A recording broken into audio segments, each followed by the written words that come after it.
Hello check.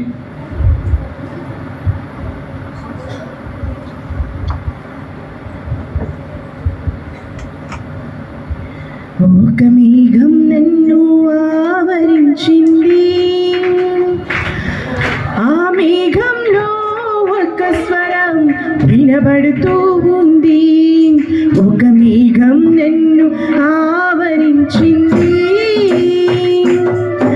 ఆ మేఘంలో ఒక స్వరం వినబడుతూ ఉంది. దిగులు పడకు, భయపడకు, నిన్ను కనియున్నాను. విసుగు చెందకు, వేసారకు, నిన్ను విమోచించాను. దిగులు పడకు, భయపడకు, నిన్ను కనియున్నాను. విసుగు చెందకు, వేసారకు, నిన్ను విమోచించాను. మేఘం మేఘం నాలో నింపెను స్తోత్రం, స్తోత్రం, స్తోత్రం, దేవానికే స్తోత్రం. మేఘం మేఘం నాలో నింపెను స్తోత్రం, స్తోత్రం, స్తోత్రం, దేవానికే స్తోత్రం. ఒక మేఘం నన్ను ఆవరించింది, ఆ మేఘంలో ఒక స్వరం వినబడుతూ ఉంది. ఒక మేఘం నన్ను ఆవరించింది, ఆ మేఘంలో ఒక స్వరం వినబడుతూ ఉంది. మోషేతో ముచ్చటించినది ఆ మేఘం, మోషేలో నివసించినది ఆ మేఘం. మోషేతో ముచ్చటించినది ఆ మేఘం, మోషేలో నివసించినది ఆ మేఘం. తన ప్రజల పక్షమున నిలిచినది, తన ప్రజల దాహమును తీర్చినది. తన ప్రజల పక్షమున నిలిచినది, తన ప్రజల దాహమును తీర్చినది. మేఘం మేఘం నాలో నింపెను స్తోత్రం, స్తోత్రం, స్తోత్రం, దేవానికే స్తోత్రం. ఒక మేఘం నన్ను ఆవరించింది, ఆ మేఘంలో ఒక స్వరం వినబడుతూ ఉంది. ఒక మేఘం నన్ను ఆవరించింది, ఆ మేఘంలో ఒక స్వరం వినబడుతూ ఉంది. దిగులు పడకు, భయపడకు, నిన్ను కనియున్నాను. విసుగు చెందకు, వేసారకు, నిన్ను విమోచించాను. దిగులు పడకు, భయపడకు, నిన్ను కనియున్నాను. విసుగు చెందకు, వేసారకు, నిన్ను విమోచించాను. మేఘం మేఘం నాలో నింపెను స్తోత్రం, స్తోత్రం, స్తోత్రం, దేవానికే స్తోత్రం. ఒక మేఘం నన్ను ఆవరించింది, ఆ మేఘంలో ఒక స్వరం వినబడుతూ ఉంది. ఒక మేఘం నన్ను ఆవరించింది, ఆ మేఘంలో ఒక స్వరం వినబడుతూ ఉంది. హల్లెలూయా. దేవునికి మహిమ కలుగును గాక. ఆమేన్. మంచిది పిల్లరా, మరి యొక్క ఉదయకాల సమయంలో ఈ పునరుద్ధాన ఆరాధనలో దేవుని యొక్క వాక్యములకు మనం వెళదాం. హల్లెలూయా. చదవబడిన లేఖన భాగము సమూయేలు 2వ గ్రంథము 6వ అధ్యాయము 11-12 వాక్యాలు మనం చదువుకున్నాం. అలాగనే 2వ లేఖనముగా కీర్తన గ్రంథము 69వ అధ్యాయము 9వ వాక్యం చదువుకున్నాం. హల్లెలూయా. ఈ కీర్తన గ్రంథంలో 69వ అధ్యాయంలో 9వ వాక్యంలో కనబడినటువంటి మాట ఏంటంటే, నీ ఇంటిని గూర్చిన ఆసక్తి నన్ను భక్షించుచున్నది అంటున్నాడు. దేవునికి స్తోత్రం. హల్లెలూయా. దేవునికి మహిమ కలుగును గాక. ప్రియులరా, చాలా జాగ్రత్తగా మనము ఈ విషయాల్ని గమనించినట్లయితే, దావీదు మహారాజు ఒక మంచి రాజ్యగృహంలో నివాసం చేస్తూ ఉన్నాడు. ఎక్కడ నివాసం చేస్తున్నాడు దావీదు? రాజగృహంలో నివాసం చేస్తూ ఉన్నాడు. హల్లెలూయా. బైబిల్ చెప్తుంది అది సరంబి వేసినటువంటి ఒక మిద్దె ఇల్లు. అది మరి 2 అంతస్తులు 3 అంతస్తులు నాకు తెలియదు, కానీ అది సరంబి వేసినటువంటి ఇల్లు అని, మిద్దిల్లని, రాజగృహం అని తెలియజేస్తా ఉన్నది. అట్లాంటి ఖరీదైనటువంటి మంచి గృహములో దావీదు నివాసం చేస్తూ ఉన్నాడు. హల్లెలూయా. మరి ఎట్లా ఆలోచన చేశాడో అతనికి ఒక మంచి ఆలోచన వచ్చింది. ఏంటి ఆలోచన అంటే, మనమేమో రాజగృహంలో నివాసం చేస్తున్నాం, నా దేవుడేంటి అక్కడ ఇక్కడ ఆ డేరాల్లోనూ ఈ గుడారాల్లోనూ అక్కడక్కడ నివసించడం ఏంటి? ఎక్కడో గొర్రెల దొడ్డులో ఉన్నటువంటి నన్ను తీసుకొచ్చి దేవుడు ఒక రాజగృహంలో పెట్టాడే, మరి నా దేవుడేంటి ఆ డేరాల్లోనూ ఆ గుడారాల్లోనూ నివసించడం ఏంటి అని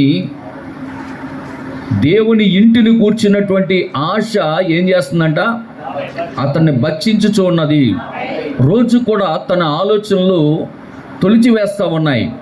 ఎందుకు ఇలా జరుగుతున్నది అని ఆలోచన చేస్తాడు. దేవునికి స్తోత్రం. హల్లెలూయా. దేవునికి మహిమ కలుగును గాక. అలా ఆలోచన చేసేటటువంటి క్రమంలో ఒక కార్యము జరిగింది. అదేంటంటే, చూడండి, ఒక మాటను మీకు చూపిస్తాను. హల్లెలూయా. దినవృత్తాంతముల మొదటి గ్రంథం 17వ అధ్యాయంలోకి రండి. దినవృత్తాంతములు మొదటి గ్రంథము 17వ అధ్యాయం. దేవునికి స్తోత్రం కలుగును గాక. హల్లెలూయా. 17వ అధ్యాయంలో చూడండి, అక్కడ ఒక మాట అంటున్నాడు. దావీదు తన ఇంట నుండి ప్రవక్త అయిన నాతాను పిలిపించి, నేను దేవదారు మ్రానులతో కట్టబడిన నగరులో నివాసము చేయుచున్నాను. యెహోవా మందసము తెరల చాటున ఉన్నదని చెప్పగా, యెహోవా మందసం ఎక్కడుంది? తెరల చాటున ఉన్నది.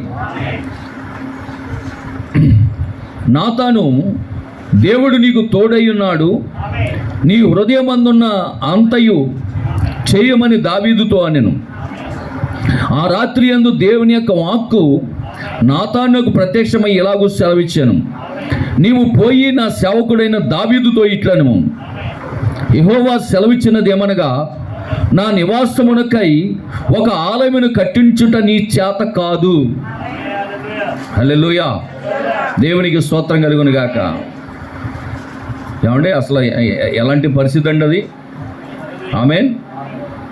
దేవుని మందిరం అంటే దావీదుకి ఎంత ఇష్టం అంటే, దేవుని మందిరం అంటే దావీదుకి ఎంత ఇష్టం అంటే చెప్పనా? 122వ కీర్తనలో మొదటి వాక్యం చదవండి. కీర్తన గ్రంథం 122వ అధ్యాయము మొదటి వాక్యంలో చూస్తే, యెహోవా మందిరమునకు వెళ్ళుదమని జనులు నాతో పలికినప్పుడు నేను సంతోషించితిని. హల్లెలూయా. దేవునికి మహిమ కలుగును గాక. ఈరోజు దేవుని యొక్క మందిరానికి వెళదామని నీతో ఎవరైనా అన్నప్పుడు, ఈ వారం రావట్లేదు పిన్ని అన్న వాళ్ళు ఉన్నారు కూడా. ఈ వారం నేను రావట్లేదు పిన్ని, చాలా పనులు ఉన్నాయి, చుట్టాలు వచ్చారు, ఫంక్షన్ తగిలింది, ఈ వారం నేను రావట్లేదు అనేవాళ్ళు చాలామంది ఉంటారు. ఆరోగ్యం బాగాలేదు, ఈ వారం రావట్లేదు, చుట్టాలు వచ్చారు, ఈ వారం రావట్లేదు, పిల్లోడికి ఈరోజు ఎక్స్ట్రా క్లాస్ పెట్టారు, అవేవో ఎంట్రన్స్ ఎగ్జామ్ అంట, మా పిల్లోడిని స్కూల్కి తీసుకెళ్ళాలి, ఈ వారం నేను రావట్లేదు అని సాకులు చెప్పేవాళ్ళు ఎంతమంది ఉన్నారు. కానీ దావీదైతే ఆయన ఒక రాజు అయ్యుండి దేవుని మందిరము కొరకు ఆయన ఏం చేస్తున్నాడంట? సంతోషిస్తున్నాడంట. యెహోవా మందిరమునకు వెళ్ళుదుమని జనులు నాతో అనినప్పుడు నేను సంతోషించితిని. ఎందుకంటే దేవుని యొక్క మందిరములో ఉన్నటువంటి విశిష్టతలు ఏంటో, దేవుని యొక్క మందిరములో ఉన్నటువంటి ఆశీర్వాదములు ఏంటో ఆమేన్ హల్లెలూయా దావీదునకు తెలుసు. కాబట్టి యెహోవా మందిరమునకు వెళ్ళుదమని జనులు నాతో పలికినప్పుడు నేను సంతోషించితిని అంటున్నాడు. దేవునికి స్తోత్రం. హల్లెలూయా. దేవునికి మహిమ కలుగును గాక. ఆమేన్. నిజమే ప్రియమైనటువంటి దేవుని బిడ్డలారా, సర్వసాధారణంగా మనం దేవుని మందిరానికి వచ్చేటప్పుడు మన కుటుంబం కొరకు మనం ప్రార్థన చేస్తాం. దేవుని మందిరానికి వచ్చి ఏం చేస్తాం? మన కుటుంబం కొరకు ప్రార్థన చేస్తాం, మన బంధువుల కొరకు ప్రార్థన చేస్తాం, మన స్నేహితుల కొరకు ప్రార్థన చేస్తాం. హల్లెలూయా. దేవునికి మహిమ కలుగును గాక. అంతేనా కదా? లేకపోతే ఆధార్ కార్డు కొరకు, లేకపోతే రేషన్ కార్డు, పాన్ కార్డు, ఇలాంటి కార్డులు అన్నింటి కొరకు మనం ప్రార్థన చేస్తాం. కానీ దావీదు దేని కొరకు ప్రార్థన చేయమన్నాడు? 6వ వాక్యం,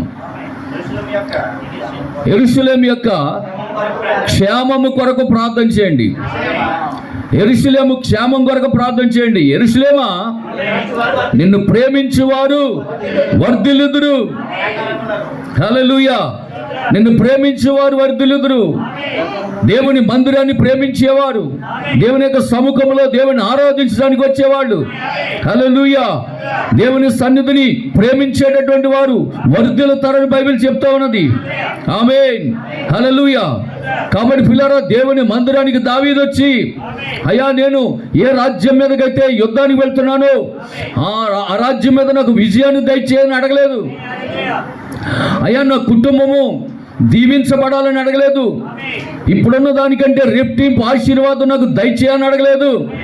దావీదు దేవుని మందిరానికి వచ్చి నాకు అది కావాలి ఇది కావాలని అడగలేదు. కానీ అని అంటున్నాడు, యెరూషలేము క్షేమం కొరకు ప్రార్థన చేయండి అంటున్నాడు. హల్లెలూయా. దేవునికి మహిమ కలుగును గాక. అంతేకాదు పిల్లరా, దేవుని మందిరానికి వచ్చి ఎన్నో కోరికలు కోరుకుంటూ ఉంటాం. కానీ దావీదు ఏం కోరుకుంటున్నాడో చూడండి.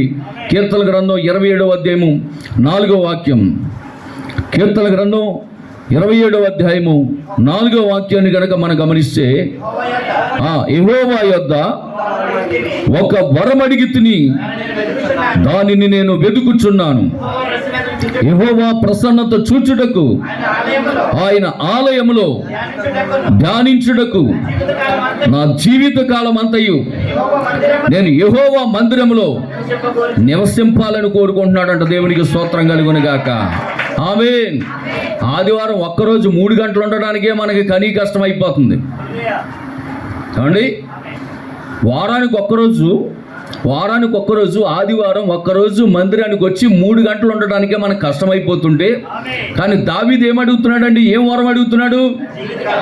నా జీవిత కాలం అంతయు యెహోవా మందిరములో నివసింపగోరుచున్నాను. నా వరం అదే, నా కోరిక అదే. హల్లెలూయా. జీవిత కాలమంతా ఆనందించేదా, యేసయ్యనే ఆరాధించేదా. జీవిత కాలమంతా ఆనందించేదా, యేసయ్యనే ఆరాధించేదా. జుంట తేనె దారల కన్నా యేసునామమే మధురం, యేసయ్య సన్నిధిని మరువజాలను. జుంట తేనె దారల కన్నా యేసునామమే మధురం, యేసయ్య సన్నిధిని మరువజాలను. హల్లెలూయా. దేవునికి మహిమ కలుగును గాక. ఏం కోరుకుంటున్నాడండి దావీదు? నేను యెహోవా ప్రసన్నతను చూడాలి. హల్లెలూయా. నేను యెహోవా ప్రసన్నతను చూడాలి.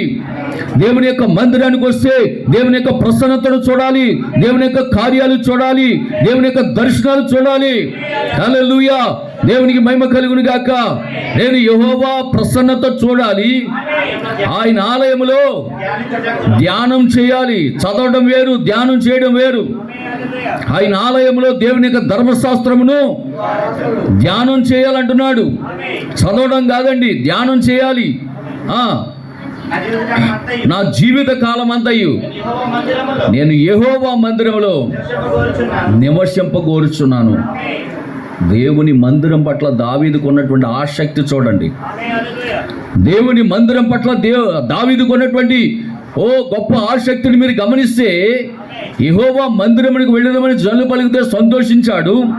దేవుని మందిరానికి వచ్చి నాకు అది కావాలి ఇది కావాలని కోరుకోలేదు.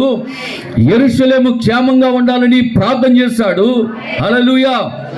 3వదిగా చూస్తే ఆయన ఆలయములో ఆయన ప్రసన్నతను చూడాలనుకున్నాడు.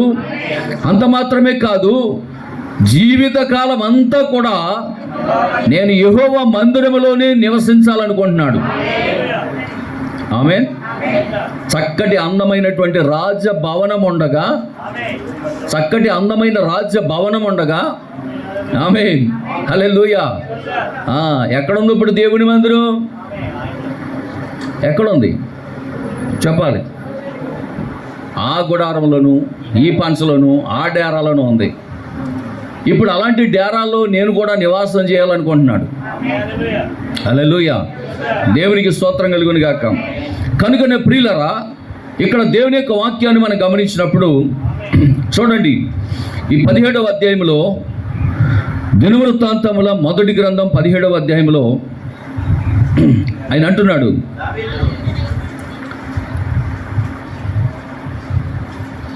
5వ వాక్యం, ఇశ్రాయేలును రప్పించిన నాటి నుండి నేటి వరకు నేను ఒక ఇంటిలో నివాసము చేయక ఒకానొక గుడారములో ఒకానొక డేరాలోనూ నివాసం చేసి అంటున్నాడు దేవుడు.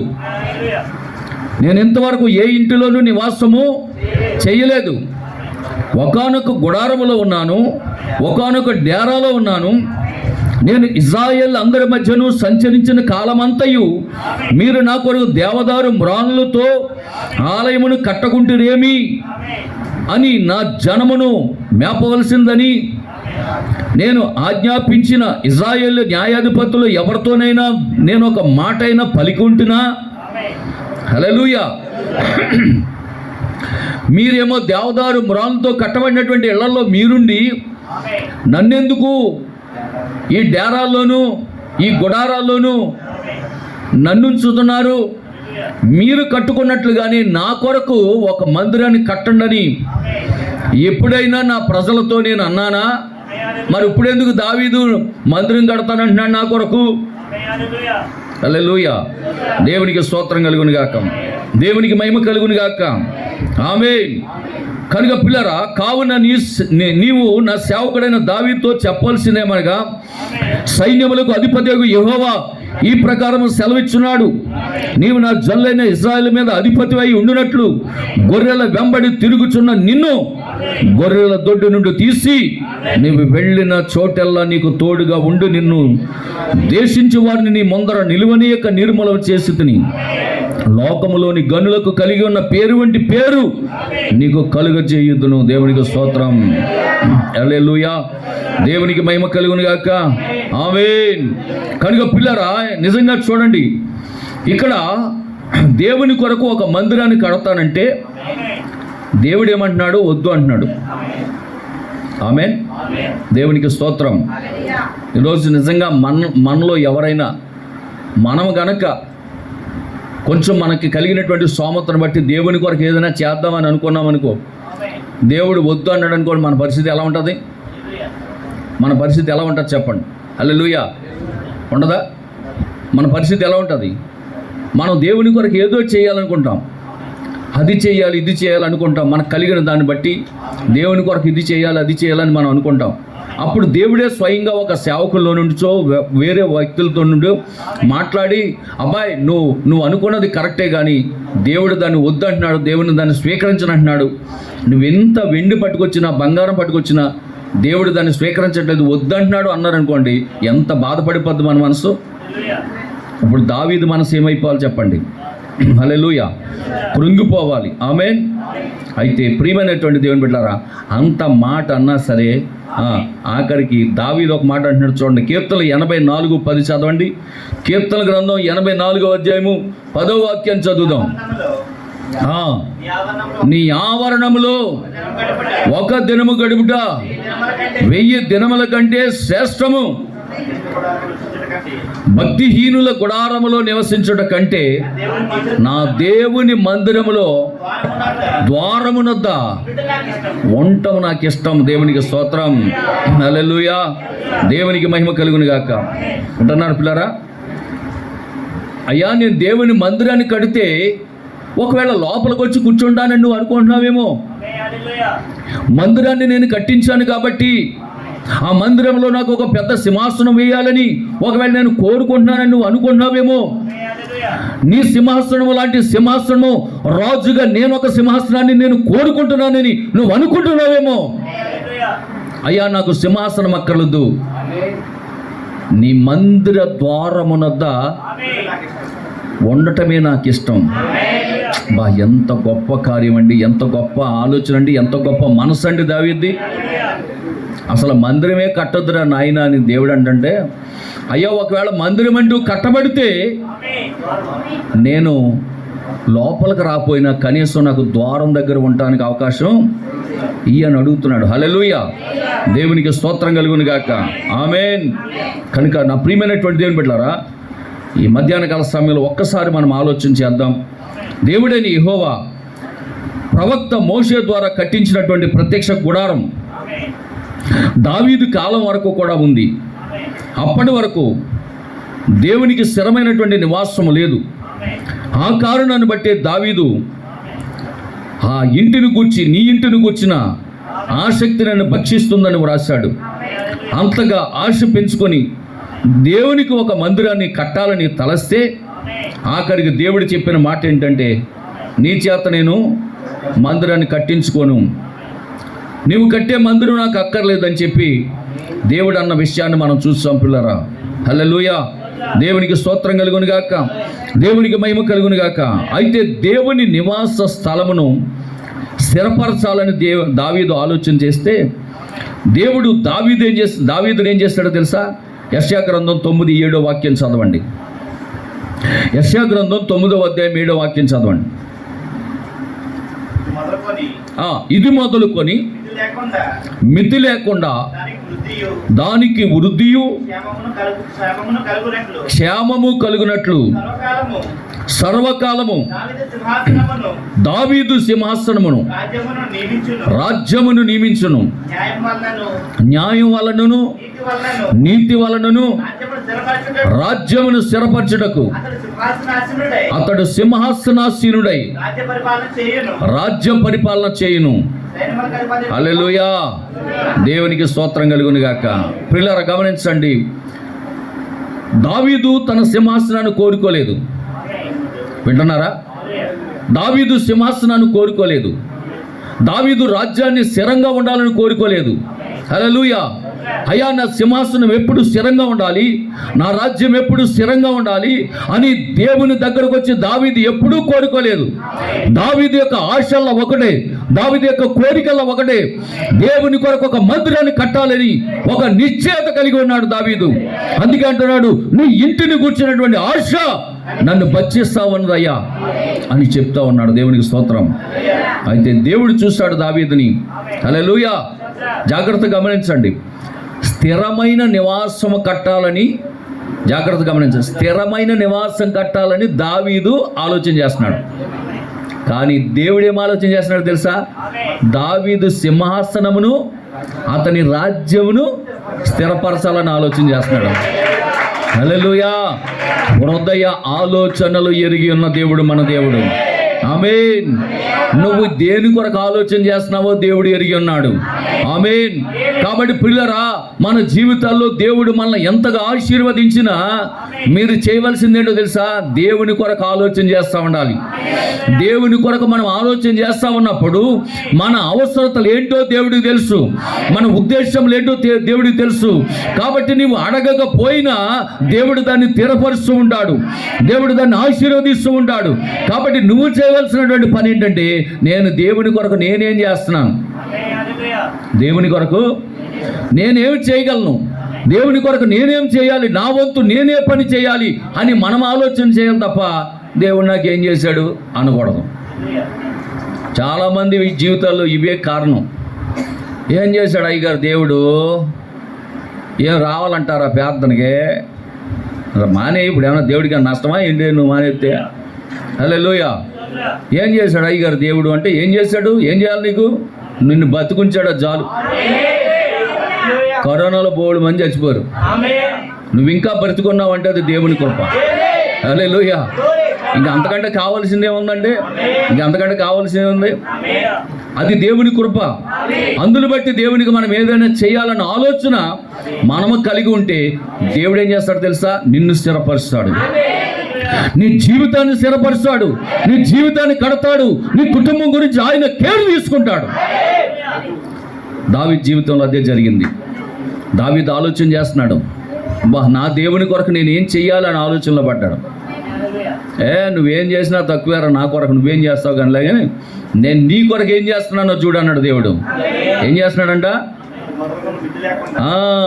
మితి లేకుండా దానికి వృద్ధియు క్షేమము కలుగునట్లు సర్వకాలము దావీదు సింహాసనము రాజ్యమును నియమించును, న్యాయం వలనను నీతి వలనను రాజ్యమును స్థిరపరచుటకు అతడు సింహాసనాసీనుడై రాజ్య పరిపాలన చేయును.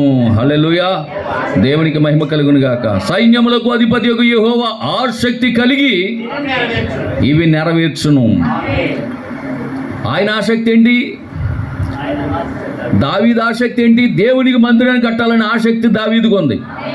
కానీ దేవుడి ఆసక్తి ఏంటి? దావీదు రాజ్యాన్ని స్థిరపరచాలనేమో ఆయన ఆలోచనలో ఉన్నాడు.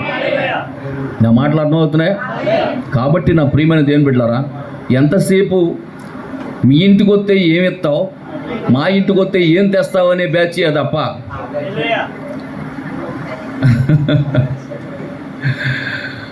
అంతేనా? మనం వెళ్ళినప్పుడు ఏం చేయాలో పట్టుకెళ్ళాలి వద్దా? మనం వెళ్ళినప్పుడు పట్టుకెళ్ళామనుకోండి, వాళ్ళు వచ్చేటప్పుడు మనకు పట్టారా?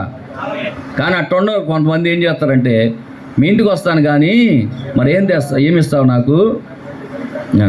అదేలే అక్క, మీ ఇంటికి వస్తాను నేను, వచ్చేటప్పుడు ఏం తెస్తావు అక్క? మా ఇంటికి వస్తే ఏం తెస్తావు, మీ ఇంటికి వస్తే ఏమి ఇస్తావు? అది కాదు మనకి. కానీ ఇక్కడ దావీదు యొక్క జీవితంలో అద్భుతమైనటువంటి కార్యాన్ని మనం చూస్తూ ఉన్నాం. దావీదు దేవుని కొరకు ఆలోచన చేస్తుంటే దేవుడు దావీదు కొరకు ఆలోచన చేస్తున్నాడు. హల్లెలూయా. ఇంకొక అద్భుతమైన మాట చదవండి. ఇర్మియా గ్రంథం 30వ అధ్యాయం 9వ వాక్యం చదవండి. ఇర్మియా గ్రంథం 30వ అధ్యాయము 9వ వాక్యం. వారు తమ దేవుడైన యెహోవానగు నేను వారి మీద రాజుగా నియమించి సేవించుదురు. దేవునికి స్తోత్రం. హల్లెలూయా, దేవునికి మహిమ కలుగును గాక. చూడండి, ఇప్పుడు సేవించేది ఎవరినంట?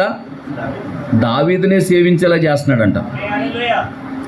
యాక్చువల్గా దేవుణ్ణి సేవించే విధంగా దావీదు ప్రయాసపడుతున్నాడు. నా మాటలు అర్థమవుతున్నాయా? దేవుణ్ణి సేవించే విధంగా దేవుని మందిరాన్ని కట్టి అందులో మందసాన్ని పెట్టి దేవుణ్ణి సేవించే విధంగా దావీదు ప్రయత్నం చేస్తుంటే దావీదుని దేవుడు ఏం చేస్తున్నాడు తెలుసా? నేను నీకు సింహాసనం వేసి ఈ ప్రజలందరూ నిన్ను సేవించే విధంగా నేను చేస్తున్నాను అంటున్నాడు. బా, ఎంత గొప్ప కార్యమో చూడండి పిల్లలు. ఆమేన్. మన ఆలోచనలు ఎలాగున్నాయి? మన ఆలోచనలు బట్టి దేవుడిని కార్యాలను స్థిరపరుస్తూ ఉంటాడు. హల్లెలూయా, దేవునికి మహిమ కలుగును గాక. ఆమేన్.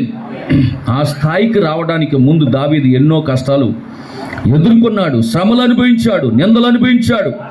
దేవుని పట్ల ఎంతో నమ్మకంగాను యథార్థంగాను ఉన్నాడు కనుకనే దేవుని దివ్యమైనటువంటి ఆశీర్వాదాలు పొందుకున్నాడు. ఆమేన్. అందుకే పిల్లరా, ఆ సమూయేలు 2వ గ్రంథం 7వ అధ్యాయం 29వ వాక్యాలు అంటాడు. చూడండి, సమూయేలు గ్రంథము 2వ గ్రంథము 7వ అధ్యాయం 29వ వాక్యాలు అంటాడు, దయచేసి నీ దాసుడనైన నా కుటుంబము నిత్యము నీ సన్నిధిలో ఉండినట్లుగా నన్ను ఆశీర్వదించుము. దేవునికి స్తోత్రం కలుగును గాక. ఆమేన్. ఎక్కడుండాలండి కుటుంబం అంతా? సన్నిధిలో ఉండాలి. ఆమేన్. హల్లెలూయా, దేవునికి మహిమ కలుగును గాక. నిత్యము నా కుటుంబం నీ సన్నిధిలో ఉండాలని దావీదు కోరుకుంటున్నాడు. ఆమేన్.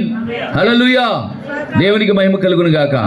అయ్యా, ఆదివారం వచ్చేటప్పటికి నా పెద్ద కొడుకేమో సాఫ్ట్వేర్ జాబ్లో ఉండాలా, నా చిన్న కొడుకేమో ఇంజనీర్ అవ్వాలా, నేను మా ఆయన కలిపి నీ సన్నిధిలో కనపడాలా. ఎటు కోరుకున్నాడా? అటు కోరుకున్నాడా?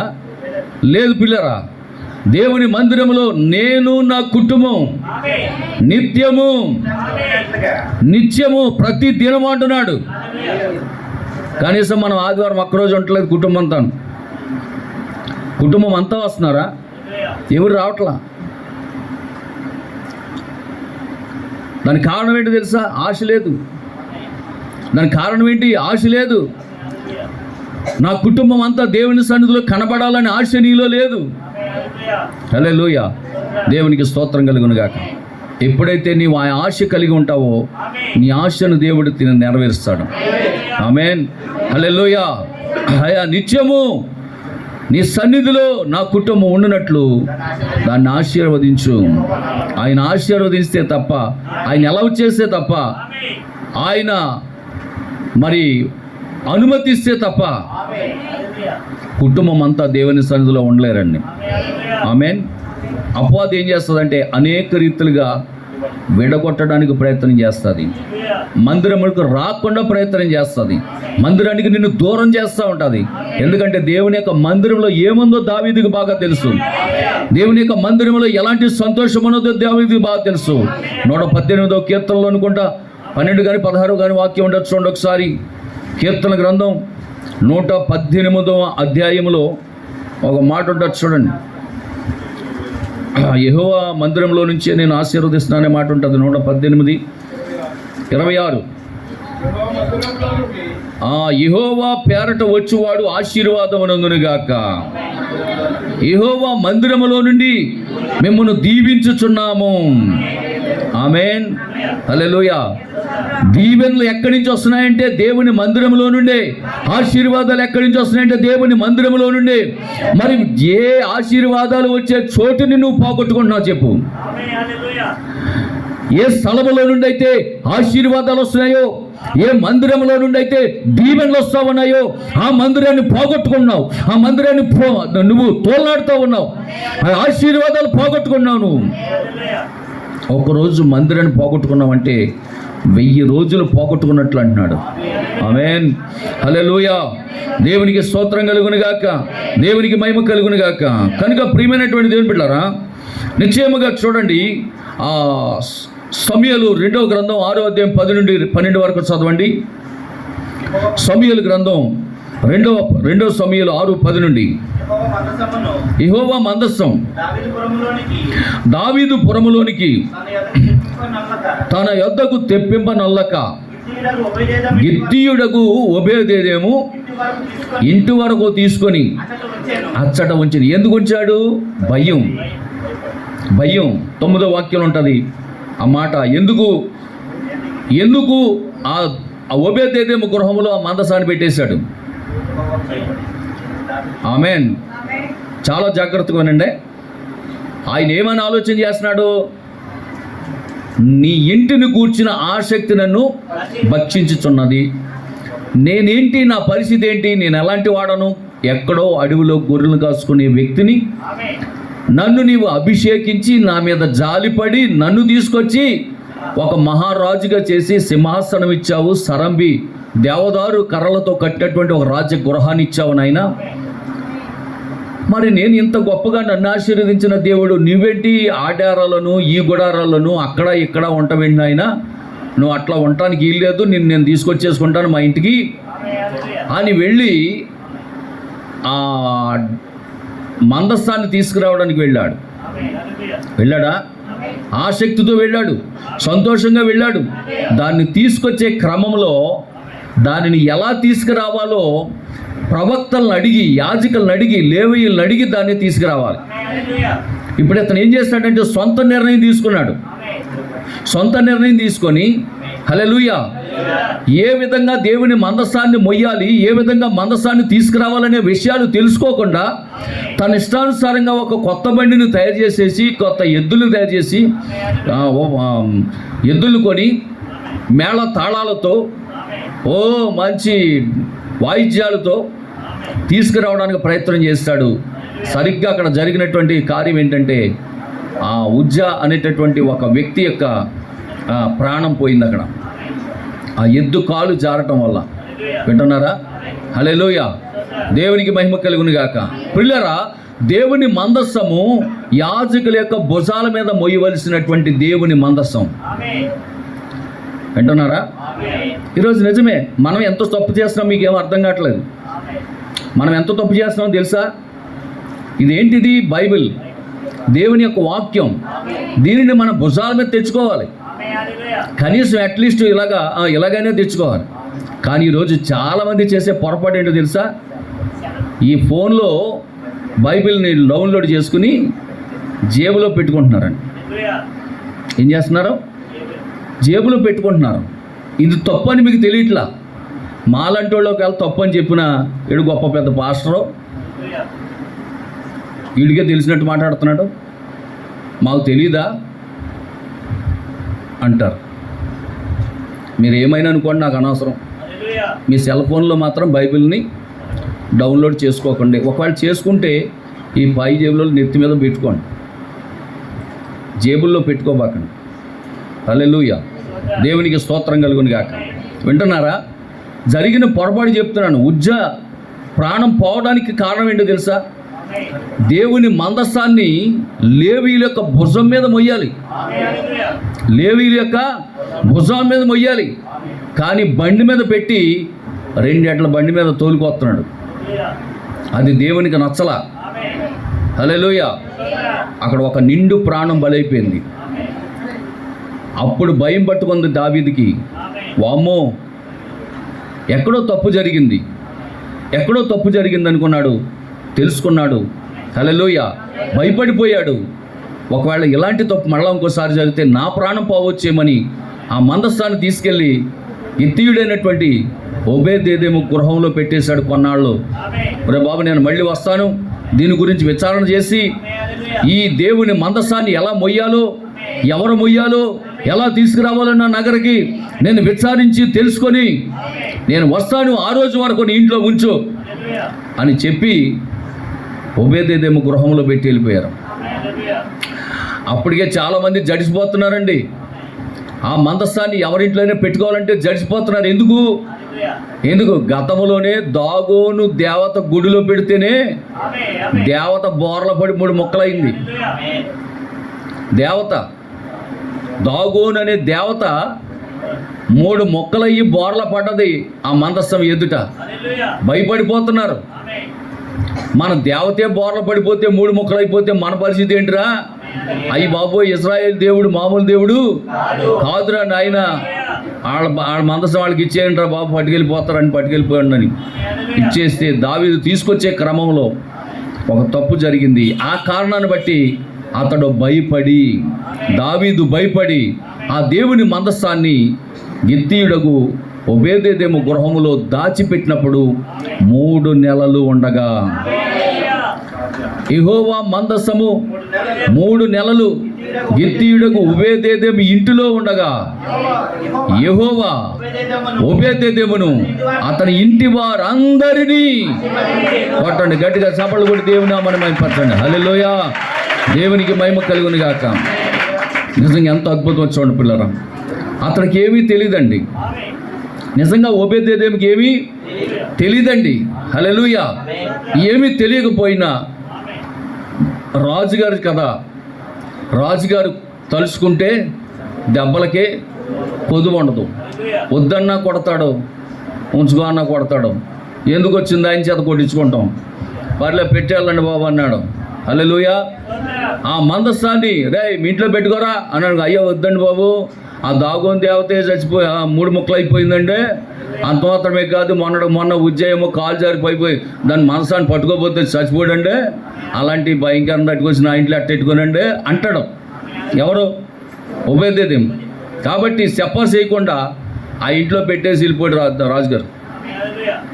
వెళ్ళిపోయిన తర్వాత 3 నెలలు దాటిన తర్వాత మళ్ళా మనుషులను పంపించాడు. ఎవరి దగ్గరికి? ఓబేదేదోము గృహము దగ్గరికి. 3 నెలల తర్వాత ఓబేదేదోము గృహం ఎలా ఉందో చెప్పనా? ఇక మామూలుగా లేదండి. రోల్స్ రాయిస్ కార్లు, హల్లెలూయా, రోల్స్ రాయిస్ కార్లు, వాళ్ళు ఏమంటారు, సెక్యూరిటీ సెక్యూరిటీ, ఫుల్ సెక్యూరిటీ ఉంది. ఇక ఒక రకంగా చెప్పాలంటే ఆ దేశంలో ఒబేదేదేమంత ధనవంతుడు ఇంకొకడు లేడు అన్నట్లుగా అయిపోయాడు. అంతగా ఒబేదేదేము గృహము దీవించబడిపోయింది. ఒబేదేదేమే కాదంటే అతని ఇంటి వారు అందరూ దీవించబడ్డారంట. దేవునికి స్తోత్రం కలుగును గాక. హల్లెలూయా, దేవునికి మహిమ కలుగును గాక.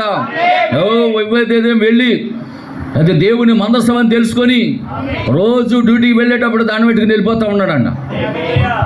దాన్ని పెట్టుకుంటాం డ్యూటీకి వెళ్ళిపోవడం. దేవుని స్తోత్రం. ప్రమోషన్ మీద ప్రమోషను, ప్రమోషన్ మీద ప్రమోషను, లాభాల మీద లాభాలు, వ్యాపారాల మీద వ్యాపారాలు, అంచెలంచెలుగా అద్భుతంగా ఆశీర్వదించబడుతుంటే అతని ఇంటి వారు అందరికీ తెలిసి నువ్వేదేమా ఏంట్రా ఇలాగ ఎంతలా మారిపోయి ఏంట్రా అంటే ఏం లేదులే నీకు చెప్తాను వస్తావా అన్నాడు. గుడికి వస్తావా ఒకసారి ప్రార్థన చేసుకోండి, వచ్చి దండం పెట్టుకోండి అని అంటే అతని ఇంటి వారు అందరూ కూడా ఆ మందస్సమ దగ్గరకు వచ్చి వాళ్ళు కూడా ఆ మందస్సమ దగ్గర మురుక్కి వింటున్నారా దేవుని సేవించి వెళ్ళుట ద్వారా ఒబేదేదెము యొక్క ఇంటి వారు అందరూ ఆశీర్వదించబడ్డారు.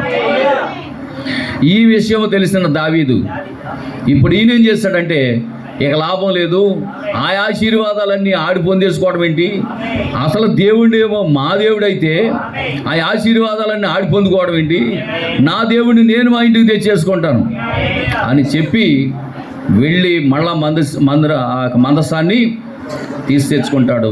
హల్లెలూయా. ప్రియులారా గమనించండి, ఒబేదేదెము కుటుంబంలో ఉన్నటువంటి మందస్సములో ఉన్నటువంటి 3 రకాల ఉపకరణాలు ఉన్నాయి. ఒకటి 10 ఆజ్ఞలతో కూడిన 2 పలకలు ఉన్నాయి. దేవుని మందస్సంలో ఏమన్నా చెప్పండి, 10 ఆజ్ఞలతో కూడిన 2 పలకలు ఉన్నాయి. రెండోది ఏంటి చెప్పాలి, చూసారా ఒక్కళ్ళు చెప్పట్లేదు. రెండోది ఏంటి, మన్నాతో కూడిన బంగారు పాత్ర. ఏంటది? మన్నాతో నింపబడిన బంగారు పాత్ర. మూడోది ఏంటి, అయ్యో నా తల్లారా అని మరి ఇవన్నీ ఎప్పటి నుంచి చెప్పను కదా, ఇంకెంతసేపు మనకు ముద్రలే కదా, ముద్రలో మర్మాలు సరిపోతాయి మనకు. దేవుని స్తోత్రం. హల్లెలూయా. మూడోది ఏంటంటే చిగురించిన అహరోను కర్ర. మూడోది ఏంటి చెప్పండి, చిగురించిన అహరోను కర్ర. ఈ 3 ఆ మందస్సములో ఉన్నాయి, ఆ దేవుని మందస్సములో ఉన్నాయి. దేవునికి స్తోత్రం. ఈ 3 కూడా ఆ దేవుని యొక్క మందస్సములో ఉండుటను బట్టి ఆ కుటుంబం దీవించబడింది. ఆ 3 ఏంటో మీకు చక్కగా ఒక్కొక్కటి వివరించి నేను ముగిస్తాను, జాగ్రత్తగా వినండి. హల్లెలూయా, దేవునికి మహిమ కలుగును గాక. మొదటిది 10 ఆజ్ఞల పలకలు. దేవుని యొక్క వాక్యము ఆ ఇంటిలో ఉండుటను బట్టి ఆ ఇంటిలో ఉన్నటువంటి కుటుంబం ఏదైనా పొరపాటు చేస్తుంటే ఇది తప్పు అని చెప్పడానికి దేవుని యొక్క వాక్యం ఉపయోగపడుతుంది. ఏమన్నా చెప్పండి, దేవుని యొక్క వాక్యం ఉంటే ఆ వాక్యం ఏం చెప్తుంది, నువ్వు చేసేది తప్పు అని హెచ్చరిస్తుంది. అంటే ఆ కుటుంబంలో ఏముండాలి, మొట్టమొదటిది వాక్యం ఉండాలి. కీర్తన గ్రంథం 19వ అధ్యాయము 12వ వాక్యం. కీర్తన గ్రంథము 19వ అధ్యాయం 12వ వాక్యం త్వరగా చదవండి. తన పొరపాట్లు కనుగొనగల వాడెవడు, నేను రహస్యముగా చేసిన తప్పును క్షమించి నన్ను నిర్దోషిగా తీర్చును. దేవునికి స్తోత్రం. హల్లెలూయా. నీవు రహస్యముగా చేసినటువంటి నీ పాపము కానీ తప్పు కానీ దానిని సరిచేయడానికి ఒకే ఒకదానికి శక్తి ఉంది, అది దేవుని యొక్క వాక్యం. ఆమేన్. రహస్యముగా మనము చేసిన పాపాలకు కానీ పొరపాట్లకు కానీ వాటి నుంచి విడుదల పొందుకోవడానికి కానీ అవి క్షమించబడటానికి కానీ ఒకే ఒకదానికి అర్హత ఉన్నది, అధికారం ఉన్నది, అదే దేవుని యొక్క వాక్యం. కాబట్టి ఇప్పుడు ఒబేదేదెము గృహములో దేవుని మందస్సం ఉన్నది, దేవుని మందస్సములో దేవుని యొక్క వాక్యం ఉన్నది. కాబట్టే ఇప్పుడు ఒబేదేదెము ఏ తప్పు చేయలేకపోతున్నాడు. ఒకవేళ తప్పు రహస్యంగా చేస్తే ఆ తప్పుని ఒబేదేదెముకి ఆ రాత్రే చూపించేస్తున్నాడంట దేవుడు. నా మాటలు అర్థమవుతున్నాయా? ఎందుచేత దేవుని మందస్సము ఒబేదేదేము గృహములో ఉండుటను బట్టి, ఆ మందస్సములో దేవుని యొక్క ఆజ్ఞలు ఉండుటను బట్టి, ఆ ఒబేదేదేము ఏదైనా రహస్యముగా పాపము చేస్తే మరుసటి రోజే దేవుడు ఏం చేస్తున్నాడు?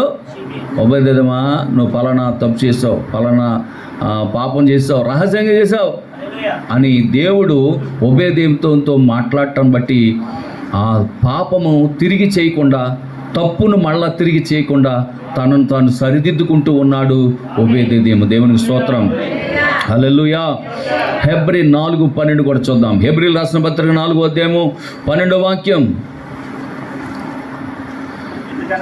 ఎందుకనగా దేవుని వాక్యము సజీవమై బలము గలదై రెండొంచులు కలిగిన ఎటువంటి ఖడ్గము కంటెను వాడిగా ఉండి ప్రాణాత్మలను, కీళ్లను, మూలుగులను విభజించినంత మట్టుకు దూర్చు హృదయము యొక్క తలంపులను, ఆలోచనలను. ఆమేన్. ఏం చేస్తుందంట? హృదయములో తలంపులన్నీ తెలిసిన నా యేసయ్యా, శరీరమును శుద్ధి చేసే పరిశుద్ధ రక్షకుడా. మళ్ళీ పడదాం. హృదయములో తెలిసిన నా యేసయ్యా, శరీరమును శుద్ధి చేసే పరిశుద్ధ రక్షకుడా. ఆమేన్, హల్లెలూయా, గ్లోరీ, హల్లెలూయా. ఆమేన్, హల్లెలూయా, గ్లోరీ, హల్లెలూయా. హృదయములో తలంపులన్నీ తెలిసిన నా యేసయ్యా, శరీరమును శుద్ధి చేసే పరిశుద్ధ రక్షకుడా. ఈ కాలపు వర్తమానంలో ముద్రించుకున్నావే, ఈ కాలపు వర్తమానంలో ముద్రించుకున్నావే. కాలము లేనప్పుడే నన్ను తలంచుకున్నావే, కాలము లేనప్పుడే నన్ను తలంచుకున్నావే. ఆమేన్, హల్లెలూయా, గ్లోరీ, హల్లెలూయా. ఆమేన్, హల్లెలూయా, గ్లోరీ, హల్లెలూయా. హృదయములో తలంపులన్నీ తెలిసిన నా యేసయ్యా, శరీరమును శుద్ధి చేసే పరిశుద్ధ రక్షకుడా. హల్లెలూయా. మన హృదయము యొక్క తలంపులను పరిశోధించేది దేవుని యొక్క వాక్యం. కాబట్టి ఎప్పుడైతే ఒబేదేదేము గృహములో మందసములో ఉన్నటువంటి దేవుని యొక్క వాక్యము ఒబేదేదేము యొక్క హృదయ తలంపులను పరిశోధిస్తూ ఉన్నది, తెలుసో తెలియక చేసిన ప్రతి విధమైనటువంటి అపరాధములను, పాపములను ఒప్పింపజేస్తూ ఉన్నది, మరలా చేయకుండా అతను తప్పిస్తూ ఉన్నది. ఆ యొక్క దేవుని మందస్సములో ఉన్న 10 ఆజ్ఞలు కలిగిన 2 పలకలు. హల్లెలూయా. కీర్తన గ్రంథం 119వ అధ్యాయము 11వ వాక్యం. నీ ఎదుట నేను పాపము చేయకుండానట్లు నా హృదయములో నీ వాక్యమును ఉంచుకొని ఉన్నాను. ఎక్కడుందండి? అక్కడైతే దేవుని మందస్సములో ఉన్నాయి. దేవుని యొక్క వాక్యం రెండంచులు, రెండు ఆజ్ఞ 10 ఆజ్ఞలు కలిగిన 2 పలకలు దేవుని మందస్సంలో ఉన్నాయి. దేవుని మందస్సం ఎక్కడ ఉందంటే ఒబేదేదేము గృహంలో ఉంది. కానీ ఇప్పుడు దావీదు ఏమంటాడు తెలుసా?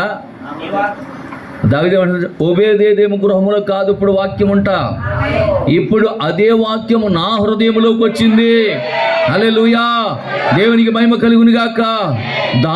ఓబేదేదేము గృహములో వాక్యం ఉంటేనే ఓబేదేము అంతగా దీవించబడితే, ఇప్పుడు ఆ వాక్యమే మా హృదయంలోకి వస్తే మరి మేమెంతగా దీవించబడాలి. ఆమేన్, హల్లెలూయా. కాబట్టి పిల్లరా, ఏ గృహములో అయితే దేవుని యొక్క వాక్యము సమృద్ధిగా ఉంటుందో ఆ కుటుంబము దీవించబడుతుందని చెప్తా ఉన్నాడు. ఆమేన్, హల్లెలూయా. దేవునికి స్తోత్రం కలుగును గాక. తిమోతికి రాసిన 2వ పత్రిక 3:14 కూడా చదవండి. తిమోతికి రాసిన 2వ పత్రిక 3వ అధ్యాయం 14వ వాక్యం త్వరగా. క్రీస్తు యేసునందు ఉంచవలసిన విశ్వాసము ద్వారా రక్షణార్థమైన జ్ఞానం నీకు కలిగించుటకు శక్తిగల పరిశుద్ధ లేఖనము బాల్యము నుండి నీ వెరుగుదువు గనుక నీవు నేర్చుకొని రూఢి అని తెలుసుకొని ఎవరి వలన నేర్చుకుంటివో ఆ సంగతి తెలుసుకొని వాటి యందు నిలకడగా ఉండుము. దేవునికి స్తోత్రం, హల్లెలూయా. వాక్యంలో ఎంత శక్తి ఉందో తెలుసా? నీ ప్రతి పరిస్థితిని చక్కదిద్దేటటువంటి శక్తి ఉంది అందులో. నీ పాపమును క్షమించే శక్తి ఉంది వాక్యములో, నిన్ను సరిచేసే శక్తి ఉంది వాక్యములో, నిన్ను చక్కదిద్దే శక్తి ఉంది వాక్యములో, నిన్ను దీవించే శక్తి ఉంది, నిన్ను ఆశీర్వదించే శక్తి ఉంది వాక్యంలో. అంత శక్తి ఉంది. అందుకే అంటున్నాడు జ్ఞానము కలిగి. ఏమంటున్నాడు అక్కడ? చదవండి అన్నమాట. క్రీస్తు యేసునందు ఉంచవలసిన విశ్వాసము ద్వారా. అది ఏ జ్ఞానం? అది రక్షణార్థమైన జ్ఞానం. ఆ వాక్యం ఉండటం వలన నువ్వు రక్షించబడుతున్నావు. దేవుని యొక్క మందస్సములో దేవుని యొక్క ఆజ్ఞలు ఉండటం వలన, ఆ ఆజ్ఞలు నువ్వు చదువుడు వలన, ఆ ఆజ్ఞలను గైకొనడం వలన. ఇంకో విషయం చెప్తున్నాను, జాగ్రత్తగా వినండి. మందస్సములో 2 పలకలు ఉన్నాయి, 10 ఆజ్ఞలు ఉన్నాయి, కానీ ఎప్పుడూ ఓబేదేదే ముట్టుకోలేదు. జాగ్రత్తగా గమనించండి. మందస్సములో 10 ఆజ్ఞలతో కూడిన 2 పలకలు ఉన్నాయి, కానీ ఎప్పుడూ ఓబేదేదేమో దాన్ని ఓపెన్ చేసి చదవలేదు. కానీ ఓబేదేదేమికి ఒక నమ్మకం ఏంటంటే, ఇది ఎక్కడ ఉంటే అక్కడ దేవుడు ఆశీర్వదిస్తాడు, ఇది ఎక్కడ ఉంటే అక్కడ విజయాన్ని ఇస్తాడు అని నమ్మాడు. నమ్మటం, ప్రార్థన చేయడం, అదే అతను వంతు అయిపోయింది. ఎప్పుడైతే ఆ దేవుని మందస్సం మీద నమ్మకం పెట్టుకున్నాడో, దేవుని మందస్సం మీద ఆశ పెట్టుకున్నాడో, అప్పటి నుంచి ఓబేదేదేము యొక్క జీవితంలో చిన్న పొరపాటు చేస్తున్న దేవుడు ఆ రాత్రే మాట్లాడడం మొదలుపెట్టాడు. ఓబేదేదేము, నువ్వు చేసేది మంచి పని కాదయ్యా, ఇట్లాంటి పని నువ్వు చేయబాక, ఇట్లా చేస్తే నువ్వు దీవించబడవు, కాబట్టి నీ బతుకుని సరి చేసుకో, నీ జీవితాన్ని సరి చేసుకో అని చెప్పి దేవుని యొక్క వాక్యం, మందస్సములో ఉన్న వాక్యం, మందస్సములో ఉన్న దేవుని యొక్క మాటలు అతడు చదవకపోయినా అతడి హృదయ అంతరంగంలోకి వెళ్ళి దేవుడు మాట్లాడుతూ ఉన్నాడు. ఆమేన్, హల్లెలూయా. దేవునికి మహిమ కలుగును గాక. కాబట్టే తన జీవితంలో గొప్ప మార్పు తీసుకొచ్చింది. ఆమేన్, హల్లెలూయా. నీ జీవితంలో మార్పు తీసుకొచ్చేది దేవుని యొక్క వాక్యమే. నీ జీవితంలో నీకు రక్షకుడు అవసరమని తెలియజేసేది దేవుని యొక్క వాక్యమే. ఆమేన్, హల్లెలూయా. రాజులు 2వ గ్రంథం 23వ అధ్యాయం 25వ వాక్యం. రాజులు 2వ గ్రంథం 23వ అధ్యాయం 25వ వాక్యం. అతనికి పూర్వము ఉన్న రాజుల్లో అతని వలె పూర్ణ హృదయముతోను, పూర్ణ ఆత్మతోను, పూర్ణ బలముతోను యెహోవా వైపు తిరిగి మోషే నియమించిన ధర్మశాస్త్రము చొప్పున చేసిన వాడు ఒక్కడును లేడు. అతని తర్వాతనైనను అతని వంటి వాడు ఒక్కడును లేడు. దేవునికి స్తోత్రం. ఎవరైనా? ఓషియా. ఎవరండి? ఓషియా. అతి తక్కువ వయసులో 8వ సంవత్సరంలో రాజు అయిపోయాడండి.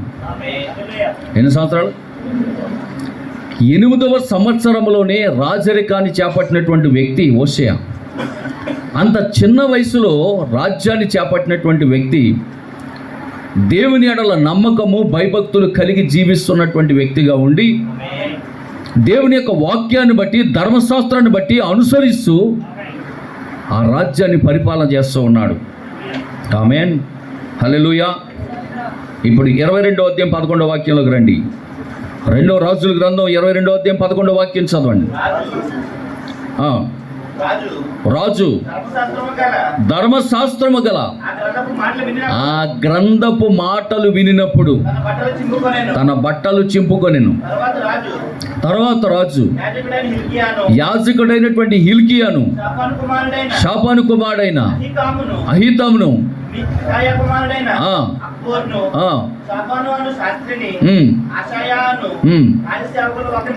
పిలిపించి ఆజ్ఞాపించినదేమనగా, మీరు పోయి, చూసారా, దొరికిన ఈ గ్రంథపు మాటలను గూర్చి నా విషయములోను, జనుల విషయములోను, యోధావారి అందరి విషయములోను యెహోవా యొద్ద విచారణ చేయండి. ఆమేన్, హల్లెలూయా. దేవునికి మహిమ కలుగును గాక, దేవునికి స్తోత్రం కలుగును గాక. ఇప్పుడు 2వ రాజుల గ్రంథం 23వ అధ్యాయం 1, 2, 3 వాక్యాలు చదవండి.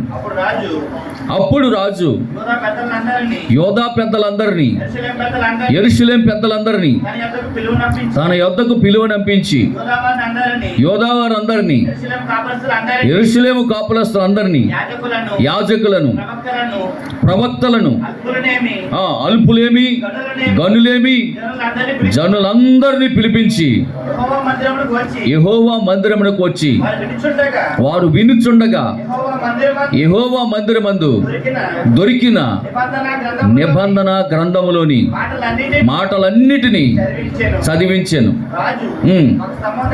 ఒక స్తంభము దగ్గర నిలిచి యెహోవా మార్గమునందు నడిచి ఆయన ఆజ్ఞలను, ఆయన కట్టడలను, శాసనములను పూర్ణ హృదయముతో, పూర్ణ ఆత్మతో గైకొని ఈ గ్రంథమందు వ్రాయబడి ఉన్న నిబంధన సంబంధమైన మాటలన్నిటినీ స్థిరపరచుదమని యెహోవా సన్నిధిని నిబంధన చేయగా జనులందరూ ఆమేన్, హల్లెలూయా. దేవునికి మహిమ కలుగును గాక. వింటున్నారు పిల్లరా, రాజుగారు చేసినటువంటి గొప్ప అద్భుతమైనటువంటి కార్యం ఏంటి తెలుసా? దేవుని యొక్క రాజ్య గ్రంథం, వాక్య గ్రంథం, ఆజ్ఞలతో కూడిన గ్రంథం, శాసనములతో కూడిన గ్రంథం ఒకటి ఆయనకు దొరికినప్పుడు ఇది మాకెందుకు లేని పడేలా, ఇది ఏమి గ్రంథము అని విచారించి, ఇది యెహోవా గ్రంథమని, ఇది దేవుని యొక్క ధర్మశాస్త్రమని, ఇది దేవుని యొక్క శాస్త్రములని అది అతను తెలుసుకొని దానిని మనం అనుసరిస్తే మనకి ఏం మేలు కలుగుతుంది, దాన్ని మనం అనుసరిస్తే మనకి ఏమి దీవెనలు కలుగుతాయి అని విచారించి యాజకులను పిలిపించి, లేవీయులను పిలిపించి, దీని ద్వారా మనం ఏ విధంగా దీవించబడతాం, దీని ద్వారా ఏ విధంగా మనం ఆశీర్వదించబడతాం అని రాజుగారు తెలుసుకొని తాను తెలుసుకున్న మాటలను జనులందరినీ, యోధా వారందరినీ, పట్టణంలో ఉన్న వారందరినీ పిలిపించి ఆ వాక్యమును చదివి వినిపించి, ఈ ప్రకారము మన రాజ్యములో ఉన్న ప్రజలందరూ ఏం చేయాలా, అనుసరించి నడుచుకోవాలని చెప్పి అక్కడ ఆజ్ఞ జారీ చేశాడు. దేవునికి స్తోత్రం. అంటే ఆయన ఒక్క ఆయనే కాదండి, రాజుగారు ఒక్కడే కాదండి దేవుని యొక్క ధర్మశాస్త్రాన్ని అనుసరించేది. రాజ్యములో ఉన్న ప్రతి ఒక్కరూ దానిని అనుసరించాలి అని ఆజ్ఞ జారీ చేశాడు. వాక్య ప్రకారం జీవించాలని యోధా ప్రజలందరినీ పిలువనంపించాడు. తన రాజ్యంలో ఉన్న ప్రజలందరికీ ఆజ్ఞ జారీ చేశాడు. హల్లెలూయా. ఇక నుంచి మన రాజ్యంలో ప్రతి ఒక్కరు కూడా ఈ మార్గంలో నడవాలి, యెహోవా ధర్మశాస్త్రం అనుసరించాలి. ఈ విధంగా అనుసరించి నడిస్తే మన రాజ్యము సురక్షితంగా ఉంటుంది. మన రాజ్యంలో ఉన్న ప్రజలు ఆశీర్వదించబడతారు, కరువు కాటగా లేకుండా దీవించబడతారు, అనారోగ్యాల బారిన పడకుండా ఉంటారు అని ధర్మశాస్త్ర గ్రంథములో ఉన్న వాక్యాన్ని అర్థం చేసుకొని చదివి వినిపించుకొని ప్రజలందరికీ దాన్ని తెలియజేస్తాడు. దేవునికి స్తోత్రం, హల్లెలూయా. దేవునికి మహిమ కలుగును గాక. కాబట్టి ప్రియమైనటువంటి దేవుని బిడ్డలారా, నిశ్చయముగా చూడండి, ఈరోజు ఎంతమంది కుటుంబాల్లో దేవుని యొక్క వాక్యం ఉంటుంది. ఎంతమంది ప్రతిదినం బైబిల్ చదవగలుగుతున్నారు? ఎంతమంది కుటుంబ ప్రార్థన చేసుకోగలుగుతున్నారు? ఈరోజు క్రైస్తవ కుటుంబాల్లో కొదువు అయిపోయింది. తల్లి నలుగురు కలిసి కుటుంబ ప్రార్థన చేసుకునే పరిస్థితి ఈరోజు ఎక్కడ కనబట్టలేదు. ఆ పాతకాల పద్ధతి అంటున్నాడు ప్రవక్త, అన్నాడు ఆ పాతకాలపు పద్ధతిలో ఉదయం టిఫిన్ దగ్గర, అల్పాహారం దగ్గర తల్లి నలుగురు కూడా కూర్చొని ప్రార్థన చేసుకునేవారంట. ఆమేన్. మళ్ళా రాత్రికి పడుకునేటప్పుడు ఆ బలిపీఠం దగ్గరికి వచ్చి, ఆ బల దగ్గరికి, భోజన బల దగ్గరికి వచ్చి పిల్లలతో సహా మోకరించి అందరూ కూడా ప్రార్థన చేసుకునేవారు. అలాంటి ప్రార్థన సహవాసం ఈరోజు ఏ కుటుంబంలో కూడా కనబట్టలేదు అంటున్నాడు ప్రవక్త. దేవునికి స్తోత్రం, హల్లెలూయా, దేవునికి మహిమ కలుగును గాక. కనుక నా ప్రియమైనటువంటి దేవుని బిడ్డలారా, నిశ్చయముగా ఇక్కడ ఒక మాట చెప్తున్నాడు. ఈరోజు ఎంతమంది కుటుంబాల్లో దేవుని యొక్క వాక్యం ఉంది? ఎంతమంది ప్రతిదినము బైబిల్ చదువుతున్నారు? కుటుంబంలో దేవుని క్రమం, సంఘములో దేవుని క్రమం, సమాజంలో దేవుని క్రమం. ఆమేన్. నువ్వు తప్పకుండా కలిగి ఉండాలి. నువ్వు ఆరాధించే దేవుడు హల్లెలూయా గొప్పవాడైతే సమాజంలో, సంఘములో, కుటుంబంలో నీవు కూడా గొప్పవాడిగానే జీవిస్తావు. ఆమేన్. నీ దేవుడు గొప్పవాడైతే నువ్వు గొప్పదానివే. హల్లెలూయా, దేవునికి స్తోత్రం కలుగును గాక. కనుక ప్రియమైనటువంటి దేవుని బిడ్డలారా, నిశ్చయముగా చాలా జాగ్రత్తగా వినండి. దేవుని సంఘములో నీ బాధ్యత ఏమిటో నువ్వు గుర్తించావా? దేవుని సంఘములో నీ బాధ్యత ఏమిటో గుర్తించావా అంటున్నాడు. నాకెవరో ఏ పని చెప్పటం లేదండి అని తప్పించుకుంటున్నావా? సంఘములో నువ్వు ఎంత గొప్ప సీనియర్వి అన్నది ముఖ్యం కాదు. ఎంతవరకు బాధ్యతను కలిగి ఉన్నావు అన్నదే ముఖ్యం. పరిచర్య చేస్తున్నావు అన్నది ముఖ్యం. అన్ని విషయంలో అప్డేట్ అవుతున్నావు, కానీ నీ క్రైస్తవ భక్తి జీవితంలో అప్డేట్ చేసుకోలేకపోతున్నావు. ప్రతి దాంట్లోనూ అప్డేట్ అవుతున్నాం. 2G నుంచి 3G, 4G, 5Gకి వెళ్తున్నాం, కానీ అన్నిట్లో అప్డేట్ అవుతున్నాం, కానీ క్రైస్తవ భక్తి జీవితంలో మనం అప్డేట్ అవ్వలేకపోతున్నాం. హల్లెలూయా, దేవునికి స్తోత్రం కలుగును గాక. ఆమేన్. కనుక హెబ్రీ 11:7 కూడా చదవండి త్వరగా. హెబ్రీలు రాసిన పత్రిక 11వ అధ్యాయం 7వ వాక్యం. హెబ్రీలు రాసిన పత్రిక 11:7. విశ్వాసమును బట్టి నోవాహు అది వరకు చూడనటువంటి సంగతులను గూర్చి దేవుని చేత హెచ్చరింపబడిన వాడై, భయభక్తులు గల వాడై, తన ఇంటి వారి రక్షణ కొరకు ఒక వాడను సిద్ధము చేసెను. దేవునికి స్తోత్రం, హల్లెలూయా, దేవునికి మహిమ కలుగును గాక. చూసారా పిల్లరా, తను హెచ్చరించబడ్డాడు.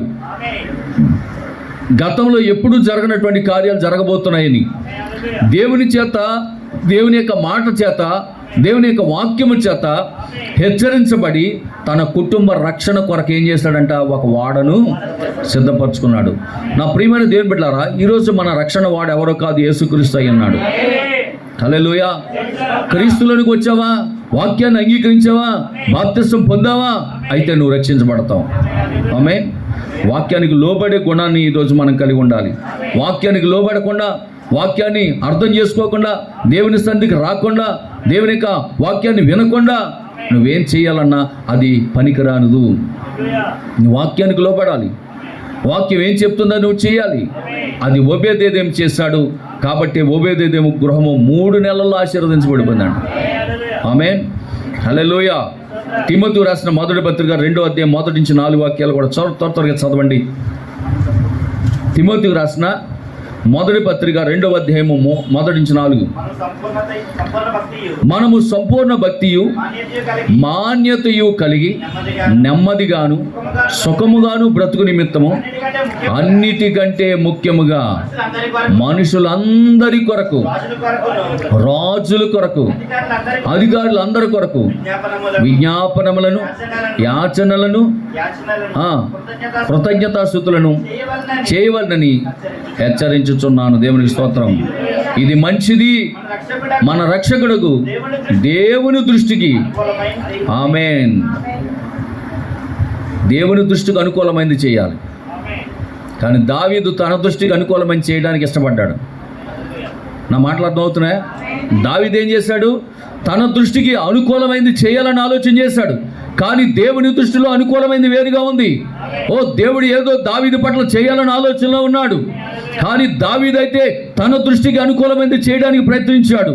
కానీ ఇక్కడ దేవుని యొక్క వాక్యం సెలవిస్తా ఉన్నది, దేవుని దృష్టికి అనుకూలమైనది ఏదో తెలుసుకొని దాన్ని బట్టి మనం ఫాలో అవ్వాలి. కానీ మనష్టానుసారమైనటువంటి జీవితాన్ని మనం జీవించడానికి కాదు భూమి మీదకి మనం వచ్చింది. హల్లెలూయా, దేవునికి మహిమ కలుగును గాక. కనుక ప్రియమైన దేవుని బిడ్డలారా, నిశ్చయముగా ఆ యొక్క మందస్సములో ఉన్నటువంటి 3 ఉపకరణాల్లో మొదటిది ఏంటని చెప్పాను? 10 ఆజ్ఞలు కలిగిన 2 పలకలు ఉన్నాయి. అది ఏంటంటే దేవుని యొక్క వాక్యమై ఉన్నది. ఆ వాక్యం యొక్క ముఖ్య ఉద్దేశం ఏంటో ఇంతవరకు చెప్పాను. అంటే ప్రతి కుటుంబంలో కూడా ఏముండాలి చెప్పండి? ఒబేదేదేమో గృహం ఆశీర్వదించబడడానికి మొదటి కారణం ఏంటంటే వాక్యము. అతని కుటుంబంలో వాక్యం ఉంది. ఉంటే సరిపోద్దంటే కాదు, వాక్య ప్రకారం జీవించాలి. వాక్యం ఉంటే సరిపోద్దా? మన ఇంట్లో కూడా బైబిల్ ఉంది కదా, ఇది బైబిలే కదా, 10 ఆజ్ఞలతో కూడిన బైబిలే కదా.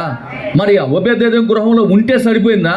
లేదు, ఆ ఉన్న వాక్య ప్రకారం ఒబేదేదేం జీవించాడు. అలాగే ఈరోజు మన ఇంట్లో బైబిల్ పెట్టుకుంటే సరిపోదు, అవునా? హల్లెలూయా. మన ఇంట్లో బైబిల్ ఉన్నంత మాత్రాన దీవించబడతామని దాని అర్థం కాదు. మన ఇంటిలో ఉన్న బైబిల్ వాక్య ప్రకారం జీవిస్తే ఒబేదేదేమో కుటుంబం దీవించిన అదే దేవుడు నీ కుటుంబమును నా కుటుంబమును దీవిస్తాడు. రెండవది మన్నాతో నింపిన బంగారు పాత్ర. దేవునికి స్తోత్రం. ఎందుకు మన్నాతో కూడినటువంటి నింపబడినటువంటి బంగారు పాత్రని అందులో పెట్టాడంటే పిల్లరా, అది మన పితరులను అరణ్య ప్రదేశంలో 40 సంవత్సరములు అద్భుతంగా పోషించాడు అనడానికి సాక్ష్యమై ఉన్నది. ఏంటది? సాక్ష్యం అది. హల్లెలూయా. మన్నాతో నింపబడినటువంటి బంగారు పాత్ర ఆ కాలంలో ఉన్నటువంటి పిల్లలకు తెలియదు. ఆ కాలంలో ఉన్న పిల్లలకి ఏంటో తెలియదు. 40 సంవత్సరాలు ఎలా పోషించాడో వాళ్ళకి తెలియదు. చెప్పాలి, చెప్పకపోతే తెలియదు. హల్లెలూయా, దేవునికి స్తోత్రం కలుగును గాక. ఆ బంగారు పాత్రను చూసినప్పుడు వాళ్ళు సాక్ష్యం ఇవ్వాలి. ఏమని సాక్ష్యం ఇవ్వాలి? హల్లెలూయా, ఓ మా పితరులను దేవుడు 40 సంవత్సరములు అద్భుతంగా పోషించాడు, ఆకాశం నుంచి మన్నాను కురిపించాడు. ఇదిగో ఈ పాత్ర అదే, ఈ పాత్రలో ఉన్న మన్నా ఇదే, మా పితరులు తిన్న మన్నా ఇదే. హల్లెలూయా. ఎర్ర సముద్రమును 2 పాలుగా చేశాడు మా దేవుడు. ఆమేన్. అరణ్య ప్రదేశంలో నడుస్తున్నప్పుడు పగలు మేఘ స్తంభంలో వచ్చేవాడు, రాత్రి అగ్ని స్తంభంలో వచ్చేవాడు. ఆకలి అని అడిగితే ఆకాశం మన్నాను కురిపించాడు, దాహం అని అడిగితే బండ నుంచి నీళ్లు ఇచ్చాడు. హల్లెలూయా. మనం ఆరాధిస్తున్నటువంటి దేవుని గురించి అద్భుతమైనటువంటి సాక్ష్యం ఇచ్చే రీతిలో నీ కుటుంబం ఉండునుగాక. ఆమేన్. మన్నాతో నింపబడిన బంగారు పాత్రగా సాదృశ్యం ఏంటి తెలుసా? నీ కుటుంబంలో దేవుని యొక్క సాక్ష్యం ఉండాలి. దేవుడు నీ జీవితంలో చేసినటువంటి అద్భుత కార్యమును గురించి ఎల్లప్పుడూ నువ్వు సాక్ష్యం ఇస్తూ ఉండాలి, ప్రజలకు సాక్ష్యం ఇస్తూ ఉండాలి. హల్లెలూయా. కీర్తన గ్రంథం 116:12 అనుకుంటా, చూడండి.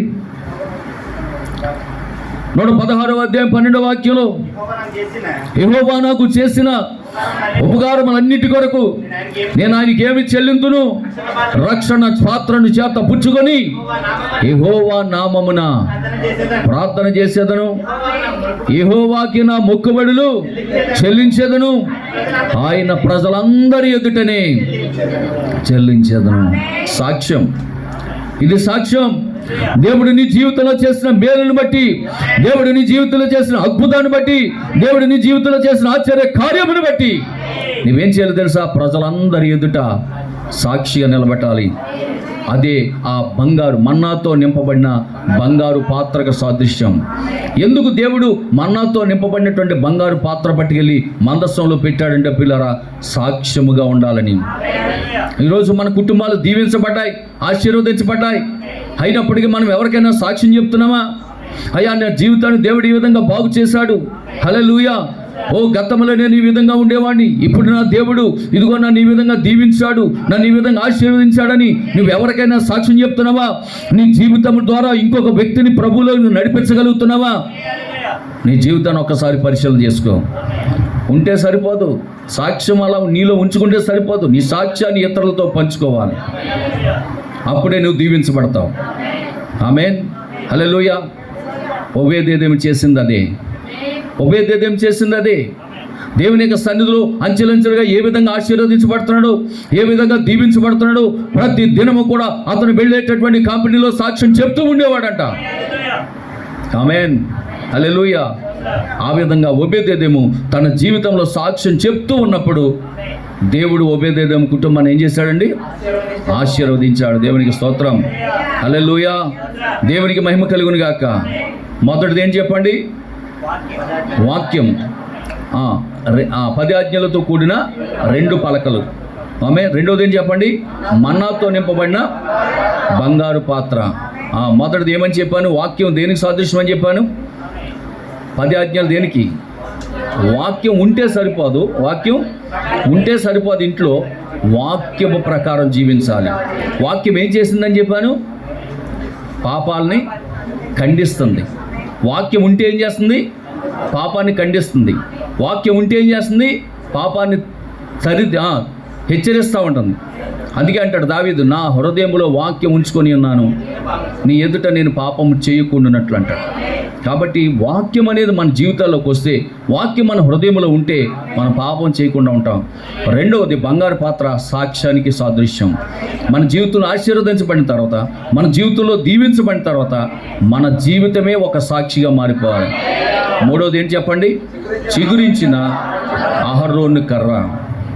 చిగురించిన అహరోను కర్రకు సాదృశ్యం ఏంటంటే, అక్కడ మరి ఎవరు ఎక్కువ, ఎవరు ఏ గోత్రం వారు గొప్పవారు అని చెప్పడానికి, లేదా ఏ గోత్రం వారిని దేవుడు ఎన్నుకున్నాడు అని పరీక్షలో అందరూ కూడా ప్రతి ఒక్క గోత్రం వారు మేం గొప్పోళ్ళు అని చెప్పి ప్రతి గోత్రం వారు కూడా అనుకుంటున్న సమయంలో దేవుడు ఏం చెప్పాడంటే, అబ్బాయి మీలో మీరు నేను గొప్పోడిని అని మీరు ఎవరు అనుకోవద్దు.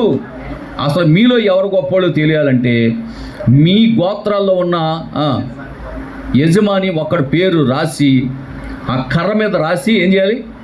బాదం కర్రకి రాసి అది పట్టుకెళ్ళి దేవుని యొక్క సముఖంలో పెట్టండి.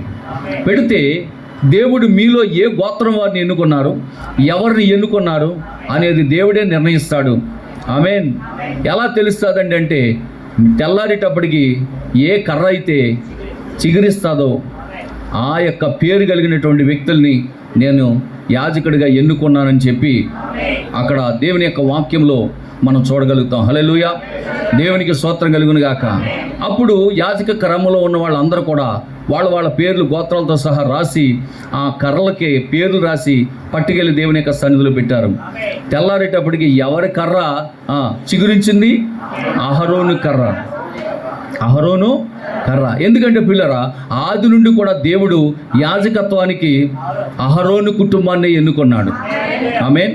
కానీ తర్వాత వచ్చిన వాళ్ళు ఏమంటున్నారంటే, మేము చేయకూడదా యాజకత్వం, మేము దేవుని సేవ చేయకూడదా, మేము పని చేయమా అని చెప్పి వాళ్ళు ఏం చేస్తున్నారంటే, మేము గొప్ప అని చెప్పుకునే క్రమంలో దేవుడు పెట్టిన పరీక్షలో ఎవరు నెగ్గారంటే అహరోను కుటుంబం. ఆమేన్. హల్లెలూయా. దేవునికి స్తోత్రం కలుగును గాక. కాబట్టి పిల్లరా, ఇది దేన్ని సూచిస్తుందంటే, నిన్ను నీవు హెచ్చించుకోకుండా, నిన్ను నీవు పేరు కలిగిన వాడుగా నేను గొప్పవాడిని నువ్వు చెప్పుకోవడం కాదు. నీ దేవుడు నిన్ను హెచ్చించాలి, నీ దేవుడు నిన్ను ఫలించాలి, నీ దేవుడు నిన్ను ఎన్నుకోవాలి. ఏ పని కొరకు ఎన్నుకున్నాడో ఆ పని నీకు అప్పచెప్తాడు. నీ పని ఏ పని కొరకు దేవుడిని నియమించాడో దేవుడే నిర్ణయిస్తాడు. హల్లెలూయా. దేవునికి మహిమ కలుగును గాక. కనుక దేవుని చేత ఎన్నుకొనబడినటువంటి యాజకుడిగా ఆ రోజు అహరోను ఉంటే, ఈరోజు మన ప్రధాన యాజకుడు మనకున్నాడు. మన ప్రధాన యాజకుడు ఎవరంటే మన యేసుక్రీస్తు ప్రభువు ఉన్నాడు. హల్లెలూయా. దేవునికి మహిమ కలుగును గాక. వింటున్నారా? ఇప్పుడు మన గృహాల్లో ఏముండాలి చెప్పండి? దేవుని యొక్క వాక్యం ఉండాలి, సాక్ష్యం ఉండాలి, మన ప్రధాన యాజకుడైన యేసుక్రీస్తు ప్రభు ఉండాలి. ఈ 3 ఏ గృహములైతే ఉంటాయో ఆ గృహము దేవుని గృహముగా ఆశీర్వదించబడుతుంది. దేవుడు పక్షపాతి కాడు. ఓబేదేదోము గృహమును దీవించిన అదే దేవుడు ఈ మధ్యాహ్న కాల సమయంలో నీతో మాట్లాడుతున్నాడు. నీవు గనక ఆ మందస్సమును నీ ఇంటికి తెచ్చుకొని నీలో పెట్టుకొని నీవు ఆ విధంగా జీవించినట్లయితే తప్పకుండా దేవుడు నీ కుటుంబాన్ని కూడా ఆ విధంగానే దీవిస్తాడు. హల్లెలూయా. దేవునికి మహిమ కలుగును గాక. సీమోను ఇంటిలో ఆ భోజన పంక్తిలో అభిషేకం చేసింది అత్తరుతో యేసయ్యను. సీమోను ఇంటిలో ఆ భోజన పంక్తిలో అభిషేకం చేసింది అత్తరుతో యేసయ్యను. సువాసన సువాసన ఇల్లంత సువాసన, ఆరాధన ఆరాధన ఆత్మీయ ఆరాధన. సువాసన గరి సువాసన ఇల్లంత సువాసన, ఆరాధన ఆరాధన ఆత్మీయ ఆరాధన. సీమోను ఇంటిలో ఆ భోజన పంక్తిలో అభిషేకం చేసింది అత్తరుతో యేసయ్యను. కన్నీటితో పాదాలు కడిగింది, తన కురులతో పాదాలు తుడిచింది. కన్నీటితో పాదాలు కడిగింది, తన కురులతో పాదాలు తుడిచింది. సువాసన గరి సువాసన ఇల్లంత సువాసన, ఆరాధన ఆరాధన ఆత్మీయ ఆరాధన. సువాసన గరి సువాసన ఇల్లంత సువాసన, ఆరాధన ఆరాధన ఆత్మీయ ఆరాధన. హల్లెలూయా. దేవునికి స్తోత్రం కలుగును గాక. కీబోర్డ్ ప్లేయర్ గారు ఏమంటే ఏం పాట పాడుతున్నారండి మీరు? నాతో పాటు పాడేస్తున్నారా? హల్లెలూయా. దేవునికి స్తోత్రం. కొరింథీయులు రాసిన 2వ పత్రిక 3వ అధ్యాయం 5వ వాక్యం. కొరింథీయులు రాసిన 2వ పత్రిక 3వ అధ్యాయం 5వ వాక్యం. త్వరగా ఇంకొక 10 నిమిషాల్లో నేను ముగించి ప్రార్థన చేస్తాను. నా వలన ఏదైనా అయినట్టుగా ఆలోచించుటకు మా అంతట మేమే సమర్థులమని కాదు, మా సామర్థ్యము దేవుని వలనే కలిగి ఉన్నది. అర్థమవుతుందా పిల్లరా? నేను ఇంత భక్తి చేస్తున్నాను కాబట్టి దేవుడు నన్ను ఇంత ఆశీర్వదించాడు అనుకోవడానికి ఏం లేదు. హల్లెలూయా. బైబిల్ చెప్తుంది మన భక్తి అంటే దేవుని ఎదుట మురికి గుడ్డలతో సమానం. మనం చేసే భక్తి దేవుని ఎదుట మురికి గుడ్డలతో సమానం అంట. సర్పెట్టి ఉతుకునే పోదాం, సర్ప ఎక్సెల్ ఎట్టినా పోదది. హల్లెలూయా. కనుక ప్రియమైనటువంటి దేవుని బిడ్డలారా, ఇక్కడ అపోస్తలుడైనటువంటి పౌలు అంటున్నాడు, మా వలన ఏదైనా అయినట్లుగా ఆలోచించుటకు మా అంతట మేమే సమర్థులమని కాదు, మా సామర్థ్యము అదనమాట. మన సామర్థ్యము, మన భక్తి జీవితము ఏదైనా ఉందంటే అది దేవుని వలన కలిగిందే. మనంతట మనం ఏమి తెచ్చుకోలేం. మన ఆశీర్వాదం మనం కొని తెచ్చుకోలేం. మన అభివృద్ధి మనం కొని తెచ్చుకోలేం. మనం అభివృద్ధి చెందాలన్నా, మనం ఆశీర్వదించబడాలన్నా అదంతా దేవుని సామర్థ్యం, దేవుని వలన కలిగిందని తెలుసుకోవాలి. హల్లెలూయా. దేవునికి మహిమ కలుగును గాక. యోహాను సువార్త 6వ అధ్యాయం 7వ వాక్యం చదవండి. యోహాను సువార్త 6వ అధ్యాయం 7వ వాక్యం. అందుకు పిలుపు వారిలో ప్రతివాడు కొంచెం కొంచెం పుచ్చుకోవడానికైనా 200 దేనారాలు రొట్టెలు చాలవని ఆయనతో చెప్పాను. ఆయన శిష్యుల్లో ఒకడు అనగా సీమోను పేతురు సహోదరుడైన ఆంద్రేయ ఇక్కడ ఉన్న ఒక చిన్నవాని వద్ద 5 యవల రొట్టెలు 2 చిన్న చేపలు ఉన్నవని, ఎంతమందికి ఏమాత్రమని.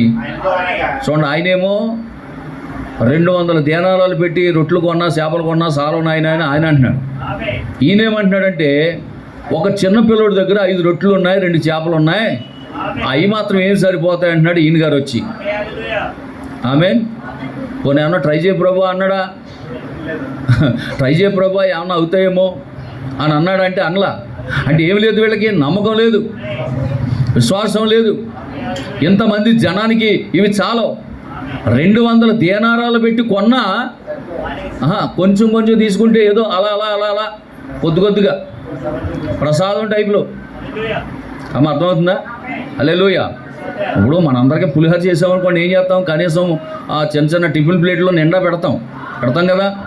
అలా చేయాలంటే కనీసం 15-20 కేజీలు మనకి వేయాలి. ఇప్పుడు ఏంటయ్యి రైస్ వేయాలి, బిర్యానీ పులిహోర చేయాలండి, ఓ మాదిరిగా తినాలండి.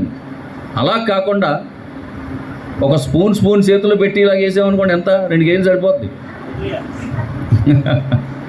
అర్థమవుతుందా? ఒక 2 కేజీలు చేస్తే చాలు, ఒక స్పూన్తో తీసి చేతిలో పెడితే అందరికీ సరిపోద్ది. ఇప్పుడు అలాగ అంటున్నాడన్నమాట, 200 ధ్యానాలు పెట్టి కొంటే ఇంతమందికి కొంచెం కొంచెం పెడితే సరిపోతుంది ఆయన అంటున్నాడు. ఇంకొక ఆయన వచ్చాడు, ఆయన ఏమంటున్నాడంటే, అయ్యా ఓ చిన్నవాడి దగ్గర ఎవలతో చేసినటువంటి రొట్లు 5 ఉన్నాయి, కాల్చిన 2 చేపలు ఉన్నాయి, అయినా ఆ కుర్రడికి సాలవాలండి, అవి మాత్రం ఏం సరిపోతాయి ఎంతమందికే అంటున్నాడు. దేవునికి స్తోత్రం, హల్లెలూయా. ఆయన శక్తిని వీళ్ళు గుర్తించలేకపోతున్నారు. సరే ఆ 5 ఆ 2 అవి ఇలా పట్టుకురాను. దేవునికి స్తోత్రం. మరి అప్పటికే ఈ ఫిలిప్ గారు వీళ్ళు వెళ్ళి లెక్కలేసేసారు, ఏంటో తెలీదు. ప్రభా ఏంటి నువ్వేం చేస్తున్నావు, మరి ఏంటి సరిపోతాయి మనకి, ఎంతమంది ఉన్నారు నువ్వేమైనా లెక్కేసావా? 5,000 మంది పైనే ఉంటారు ప్రభా. ఆ కాలంలో జాగ్రత్తగానండి, స్త్రీలు చిన్నపిల్లలు కాకుండా పురుషులనే లెక్కేస్తారండి. పురుషులనే లెక్కేసేవారు. అలా పురుషులు లెక్కేస్తే 5,000 మంది ఉన్నారు. 5,000 మంది పురుషులకి కనీసం అట్లీస్ట్ స్త్రీలు చాలామంది ఉండరా? స్త్రీలు ఉంటారు, పిల్లలు ఉంటారు. అలా లెక్కేసుకున్న 10,000 మంది ఉండొచ్చు అంటున్నాడు. మరి ఇంతమందికి అవి సరిపోతాయంటే చాలానే చెప్పాలి. కానీ అది ప్రభు చేతికి అప్పగిస్తే ఆయన ఏం చేశాడంట, కృతజ్ఞతాస్తుతులు చెల్లించి పట్టుకెళ్ళి విరిచి వడ్డించండి అన్నాడంట. హల్లెలూయా. మన శక్తి సామర్థ్యాలు సరిపోవు, మన భక్తి జీవితం సరిపోదు. మన భక్తి జీవితమును యేసయ్య చేతికి అప్పగించాలి. మన సామర్థ్యమును యేసుప్రభు చేతికి అప్పగించాలి. హల్లెలూయా. మన ఉద్యోగమును యేసుప్రభు చేతికి అప్పగించాలి. మన వ్యాపారమును యేసుప్రభు చేతికి అప్పగించాలి. అప్పుడు ఆయన సామర్థ్యము కలిగిన వాడు కనుక నీ ఉద్యోగమును సామర్థ్యం కలిగిందిగా చేస్తాడు, నీ వ్యాపారమును సమృద్ధి కలిగిందిగా చేస్తాడు, నీ కుటుంబమును ఆనందమయంగా చేస్తాడు ఆయన చేతికి అప్పగించినప్పుడు. హల్లెలూయా. దేవునికి స్తోత్రం కలుగును గాక. ఆమేన్. కనుక ప్రియమైనటువంటి దేవుని బిడ్డలారా, దావీదు ఎంతగా దేవుని యొక్క సన్నిధి కొరకు ఆలోచన చేస్తుంటే, జాగ్రత్తగా ముగిచ్చేస్తానే, ఇంకో 10 నిమిషాలు ముగిచ్చేస్తాను. దావీదు ఆశ ఏం చెప్పండి? దేవుని ఇంటిని కూర్చున్న ఆశ నన్ను భక్షించుచున్నది. దావీదు ఆశ అయితేనేమో దేవుని ఇల్లు ఎలా కట్టాలా, ఎంత బంగారులా కట్టాలా, దేవుని ఇంటిని కూర్చేమో ఆయన ఆలోచన చేస్తుంటే, వాళ్ళ కొడుకున్నాడు ఒకడు, అబ్షాలోము. ఏం పేరు? అబ్షాలోము యొక్క అంత అందగాడు ప్రపంచంలోనే లేడంట. అబ్షాలోము యొక్క అంత అందమైనటువంటి వ్యక్తి ప్రపంచంలోనే లేడంట. సంవత్సరానికి ఒకసారి అతని యొక్క తల వెంట్రుకలు తీస్తేనంట 200 తులాలంట. ఎన్ని తులం? ఎంత? 10,000? అదేంటమ్మా ఆడవాళ్ళు మీకు తెలియకపోతే మేమెక్కడ? ఎంతమ్మా? 7,000? అంతేనా? లేదురా, 10,000 పైనే. తులం 10,000 అంటే వస్తలేదా? ఆడవాళ్ళకి మీకే తెలియట్లేదు, మాకే తెలిసిపోతున్నాయి. వస్తున్నాడు కదండి. తులం అంతేనండి. తులం 10,000 అంటున్నాను. వెండి కదండి బాబు, తల వెంట్రుకలు కొంటా అంటే వస్తలేదా? అవ్వా ఆడోళ్ళకే తెలియకపోతే ఇంక నేను ఏం చెప్పనమ్మా. కేజీ 10,000? కేజీయా? ఏం మరి కేజీ లెక్కనైతే నాకు తెలియదు, కానీ బైబిల్ ప్రకారం 200 తులాలంట. 200 తులాలంట. ఇప్పుడు సంవత్సరానికి ఒకసారి కటింగ్ అంటే మనోడికి ఎవరికి? అబ్షాలోము ప్రతి నెల కటింగ్ చేయించుకోడు మనలాగా, సంవత్సరానికి ఒక్కసారే కటింగ్ చేస్తాడంట.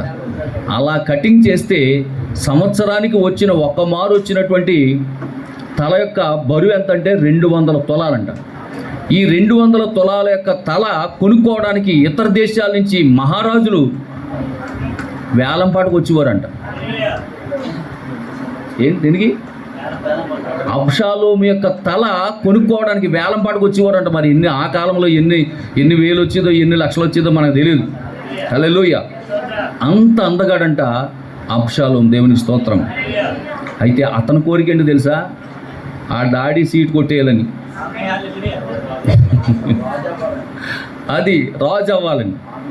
దావీదు యొక్క ఆలోచన ఏంటి? నా దేవునికి మందిరం కట్టాలని ఆయన ఆలోచన.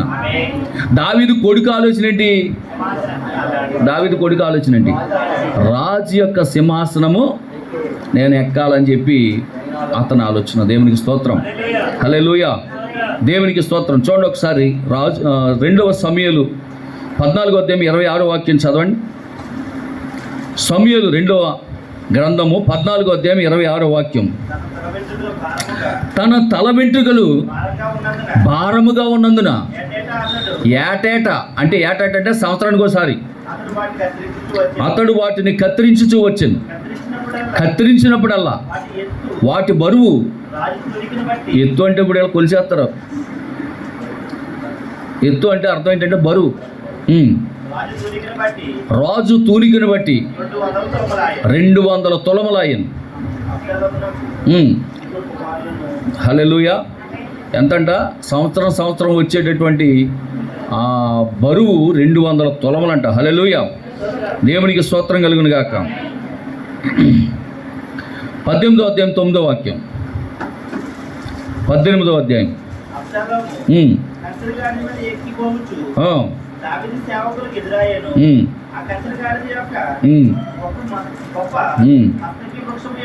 మస్తకి వృక్షం యొక్క కొమ్మల దగ్గరికి వెళ్ళేటప్పటికి తల ఏమైందంటే ఆ కొమ్మలకు చిక్కుకున్నదంట.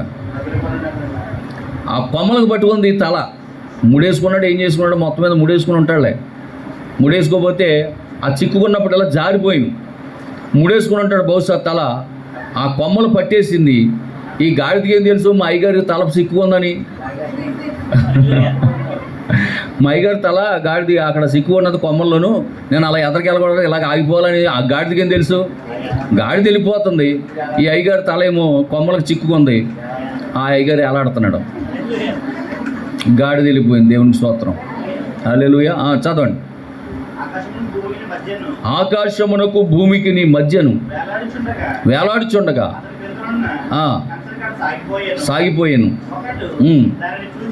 దానిని చూచి వచ్చి అబ్షాలోము మస్తకి వృక్షమున వేలాడుచున్నట్లు చూచితునని యోవాబుతో చెప్పాను. ఇది చూసావు కదా, ఎందుకు కొట్టలేదు, చంపలేదు, ఎందుకు చంపలేదు అని అడిగాడు.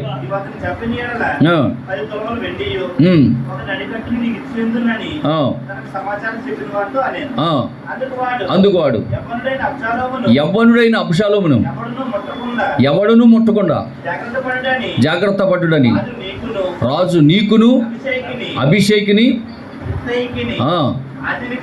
ఆజ్ఞ ఇచ్చుచుండగా నేను విన్నాను. అబ్బాబ్బా, ఎంత నీతి కలిగినాడో చూడండి. 1000 తులములు వెండిచ్చిన రాజకుమారుడిని నేను చంపనయ్యా అని చెప్పి అతడు ఎంత చక్కటి మాటలు మాట్లాడుతున్నాడు చూడండి. మోసము చేసి నేను అతని ప్రాణమునకు ముప్పు తెచ్చిన యెడల అది రాజునకు తెలియకుండా ఉండదు. విరోధి వగుదు కదా. యోవాబు నేను చూస్తూ కూర్చుంటానేంట్రా అని చెప్పి 3 బాణములు చేత పట్టుకొని వెళ్ళి ఆ మస్తకి వృక్షము కింద వేలాడుతున్నటువంటి అబ్షాలోమునకు గుండెకు గురిపెట్టి కొట్టగా అబ్షాలోము చనిపోయాడా? ఆమేన్, హల్లెలూయా, దేవునికి స్తోత్రం కలుగును గాక. అప్పటికే దావీదును తరుముతున్నాడు, అబ్షాలోము తరుముతున్నాడు. ఎక్కడ దొరికితే అక్కడ చంపేద్దాం నా తండ్రిని అని చెప్పి తరుగుతున్నాడు. దావీదు ఎక్కడ దొరికితే అక్కడ చంపేద్దామని తరుగుతున్నటువంటి అబ్షాలోము మస్తకి వృక్షం యొక్క చెట్ల కొమ్మలకు తగిలి ఆకాశానికి భూమికి మధ్య వేలాడుతున్నప్పుడు యోవాబు వచ్చి 3 బాణాలు పట్టుకొచ్చి ఒక్క దెబ్బగా చంపేస్తే చచ్చిపోయాడన్న సంగతి దావీదుకి తెలిసి ఏడుస్తున్నాడండి. అబ్షాలోమా నా కుమారుడా, నీకు బదులు నేను చచ్చిపోయి ఉంటే బాగుండేది కదా. ఎంత ప్రార్థన చూడండి, ఎంత ప్రాణం చూడండి కుమారుడు అంటే. నీ హల్లెలూయా. సర్వసాధారణంగా మనకు ఉన్నటువంటి ఆలోచనల ప్రకారం అయితే మనం ఏమంటాం తెలుసా? నన్ను చంపడానికి వచ్చి నా కొడుకు నువ్వే చంపేసావు నాయన, దేవుడా ఎంత గొప్ప దేవుడు నాయన అంటాం. మనమైతే ఏమంటాం? అలాగే అనమా? నన్ను చంపడానికి వచ్చిన నా కొడుకుని దేవుడే చంపేశాడు, ఎంత చక్కగా నా ప్రాణాన్ని కాపాడాడని మనం అంటాం. కానీ దావీదు ఏమంటున్నాడు తెలుసా?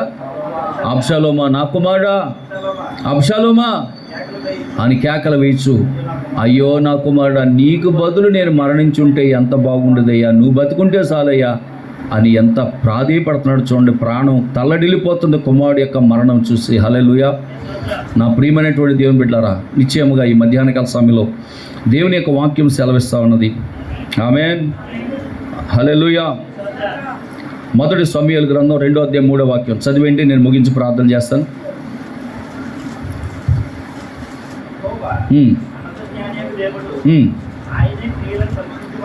ఆయనే క్రియలను పరిశీలించువాడు. మాట్లాడకండి. ఆమేన్.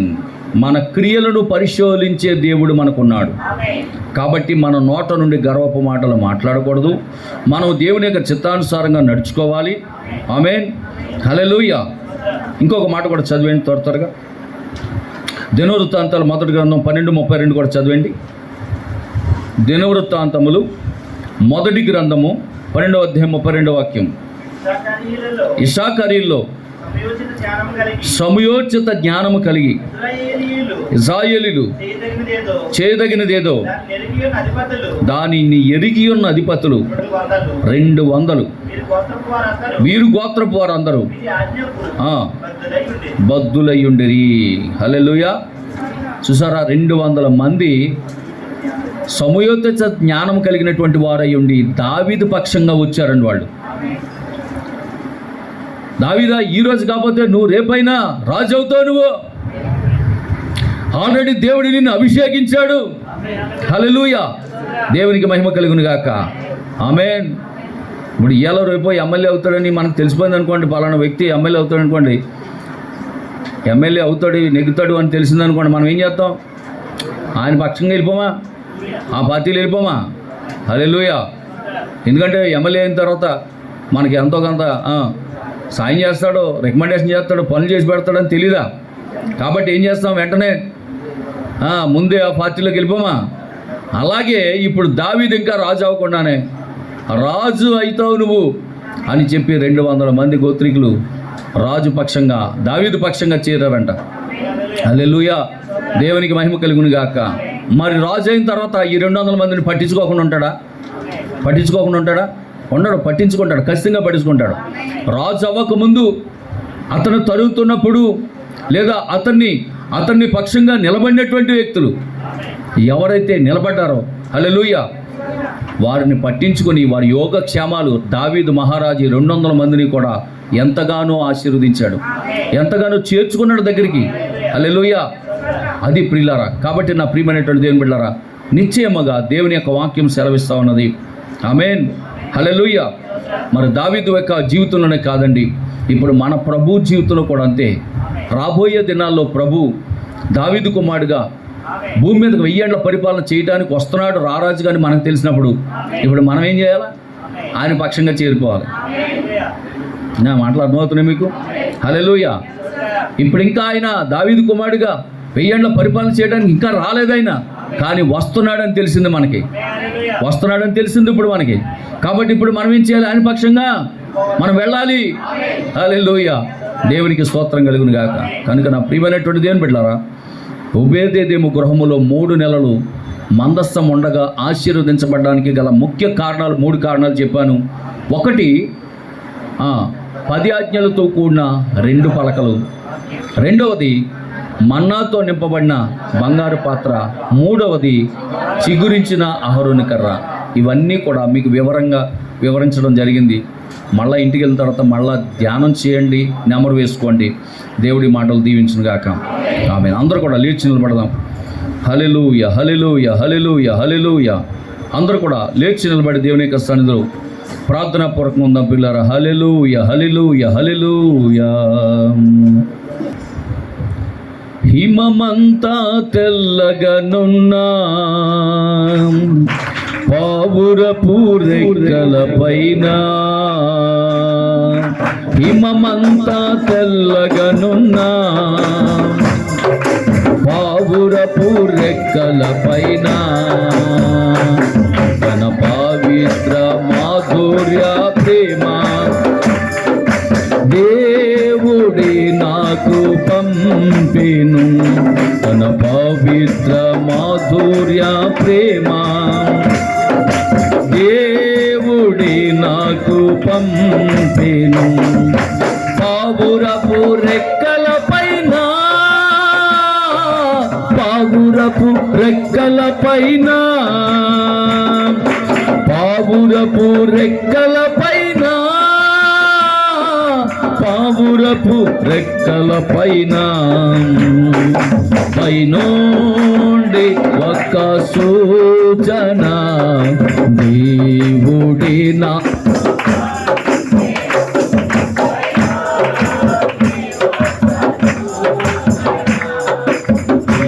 దేవుడి నాకు పంపెను హిమమంతా తెల్లగనున్నా పావురపు రెక్కల పైన హిమమంతా తెల్లగనున్నా పావురపు రెక్కల పైన ప్రవక్త నోవాహు పయనించెను జల ప్రళయంలో చాలా రోజులు నేల కొరకు వెదికెను పలు విధములుగా ప్రవక్త నోవాహు పయనించెను జల ప్రళయంలో చాలా రోజులు నేల కొరకు వెదికెను పలు విధములుగా సూచన పంపే దేవుడు పైనుండి గురుతు పొందెను సూచన పంపే దేవుడు పైనుండి గురుతు పొందెను పావురపు రెక్కల పైన పావురపు రెక్కల పైన పావురపు రెక్కల పైన పావురపు రెక్కల పైన పైనుండి ఒక్క సూచన దేవుడి నాకు పంపెను పైనుండి ఒక్క సూచన దేవుడి నాకు పంపెను దేవుడి నాకు పంపెను హల్లెలూయా దేవునికి స్తోత్రం కలుగును గాక నిజంగా దేవుని యొక్క వాక్యము మనకి దేవుడే పంపిస్తూ ఉన్నాడు ప్రతి దినము కూడా ఆ గొప్ప మన్నా మన కొరకు పంపిస్తున్నాడు ప్రతి పునరుద్ధాన దినమందు దేవుడు మన కొరకు ఒక గొప్ప ఆత్మీయమైనటువంటి మన్నా పంపిస్తూ ఉన్నాడు హల్లెలూయా దేవునికి మహిమ కలుగును గాక సరే ఈ సమయంలో ప్రార్థన చేద్దాం ఆరేపల్లి సాయి సుబ్రహ్మణ్యం రోహిణీదేవి మరి ప్రార్థన చేయమని అడిగారు గర్భఫలం కొరకు ప్రార్థన చేయమని అడిగారు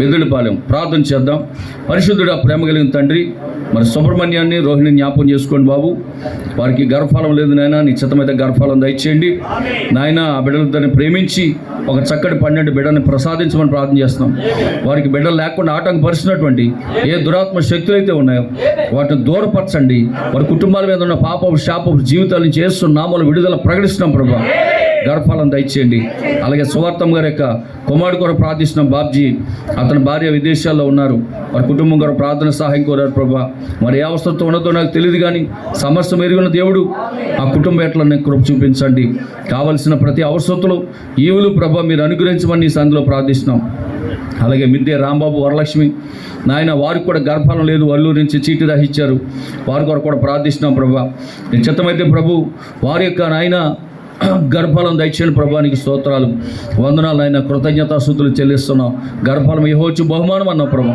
చిత్తమైన గర్భం తెరవండి సాక్ష్యం నిలబెట్టండి ప్రభానికి స్తోత్రాలు ఈరోజు మా మధ్యకు నూతనంగా వచ్చినటువంటి ఆ ఫ్యాక్టరీ నుంచి వచ్చినటువంటి సిస్టర్స్ ఇక్కడ ఉన్నారు ప్రభా ఆ యవ్వన బిడ్డలు నాయన మరి ఉదయకాల సమయంలో మందిరానికి వచ్చారయ్యా, వారిని దీవించండి, ఆశీర్వదించండి. యవ్వన కాలంలో ప్రభా మరి నీ బిడ్డలు నీ ఏళ్ళ భయభక్తులు కలిగి జీవించడానికి సహాయించండి. వారు చేస్తున్న పనిపాట్లు అన్నింటిలో తోడుండండి. ఆ మిషనరీ దగ్గర కానీ ఆ ఫ్యాక్టరీలో పనిచేస్తున్నప్పుడు ఎవరికి ఏమైందంటే ప్రమాదం జరగకుండా ఒక నిత్య భద్రత బిడ్డలకు దయచేయండి. ఈ యొక్క యవ్వన కాలంలో ప్రతి వారం నీ మందిరానికి వచ్చి నీ మాటలు వింటూ వారి జీవితాలను ప్రభా అద్భుతమైనటువంటి రీతిలో కట్టండి ప్రభా. వారి యొక్క తల్లిదండ్రులను, అన్నదమ్ములను, అక్కచెల్లెలను, కుటుంబాలను దీవించండి. వారు ఉద్యోగం ఇచ్చి ఇక్కడికి వచ్చారు, తప్పనిసరిగా ఆశీర్వదించండి ప్రభా. నీకు స్తోత్రాలు, వందనాలు. అలాగే ఈ యొక్క మధ్యాహ్నకాల సమయంలో ఇక్కడ ఉన్న పురుషులందరూ మీరు దీవించండి. వారి యొక్క ఉద్యోగాలను, వ్యాపారాలను దీవించండి. చదువుకునే బిడ్డలు ఉన్నారు, వారి చదువు విషయాల్లో సహాయం చేయండి ప్రభా. దేవానికి స్తోత్రాలు, వందనాలు, కృతజ్ఞతాస్తుతులు చెల్లిస్తూ ఉన్నాం. అలాగే ఇక్కడ ఉన్న స్త్రీలందరూ మీరు దీవించండి. యవ్వన బిడ్డలు జ్ఞాపకం చేసుకోండి. ఉద్యోగాలు లేని బిడ్డలకు ఉద్యోగాలు దయచేయండి. వివాహాలు కావాల్సిన బిడ్డలకు వివాహాల విషయంలో సహాయం చేయండి. గర్భఫలాలు లేని బిడ్డలకు గర్భఫలాలు దయచేయండి ప్రభా. రక్షణ లేని వారికి రక్షణ దయచేయండి. ఇదిగో యూట్యూబ్ ద్వారా వీక్షిస్తున్నటువంటి బిడ్డలందరూ దీవించండి. వారి అవసరాలు కూడా తీర్చండి ప్రభా. ఇదిగో ఈ నెలలో జరిగే కూటాలన్నీ కూడా దీవెనకరంగా ఆశీర్వాదం జరిగించి మహిమ, ఘనత, ప్రభావాలు మీరు పొందుకోమని ప్రభు. వచ్చిన వారు అందరినీ దీవించండి. వల్లూరు నుంచి వచ్చిన బిడ్డలు కూడా దీవించండి. మళ్ళీ తిరిగి వెళ్తుండగా సహాయించండి. సాక్ష్యాలు చెప్పిన బిడ్డలందరూ కూడా ఆశీర్వదించండి. స్వీట్ తెచ్చినటువంటి ఆ ముగ్గురు కుటుంబాలను ఆశీర్వదించండి, బలపరచండి, రాకడ సిద్ధపరచమని ప్రభు. యేసుక్రీస్తు నామములో ప్రార్థించి అడిగి వేడుకొంచున్నాం తండ్రి. మన ప్రభువైన యేసుక్రీస్తు వారి యొక్క కృప, దీవెన, సన్నిధి, సహవాసం ఇక్కడ చేరిన మనకు సకల పరిశుద్ధులు, మరి ముఖ్యంగా పునరుద్ధరణ ఆరాధనలో పాల్పంపులు పొందిన మనందరికీ సదా దేవుడి తోడు నడిపించును గాక.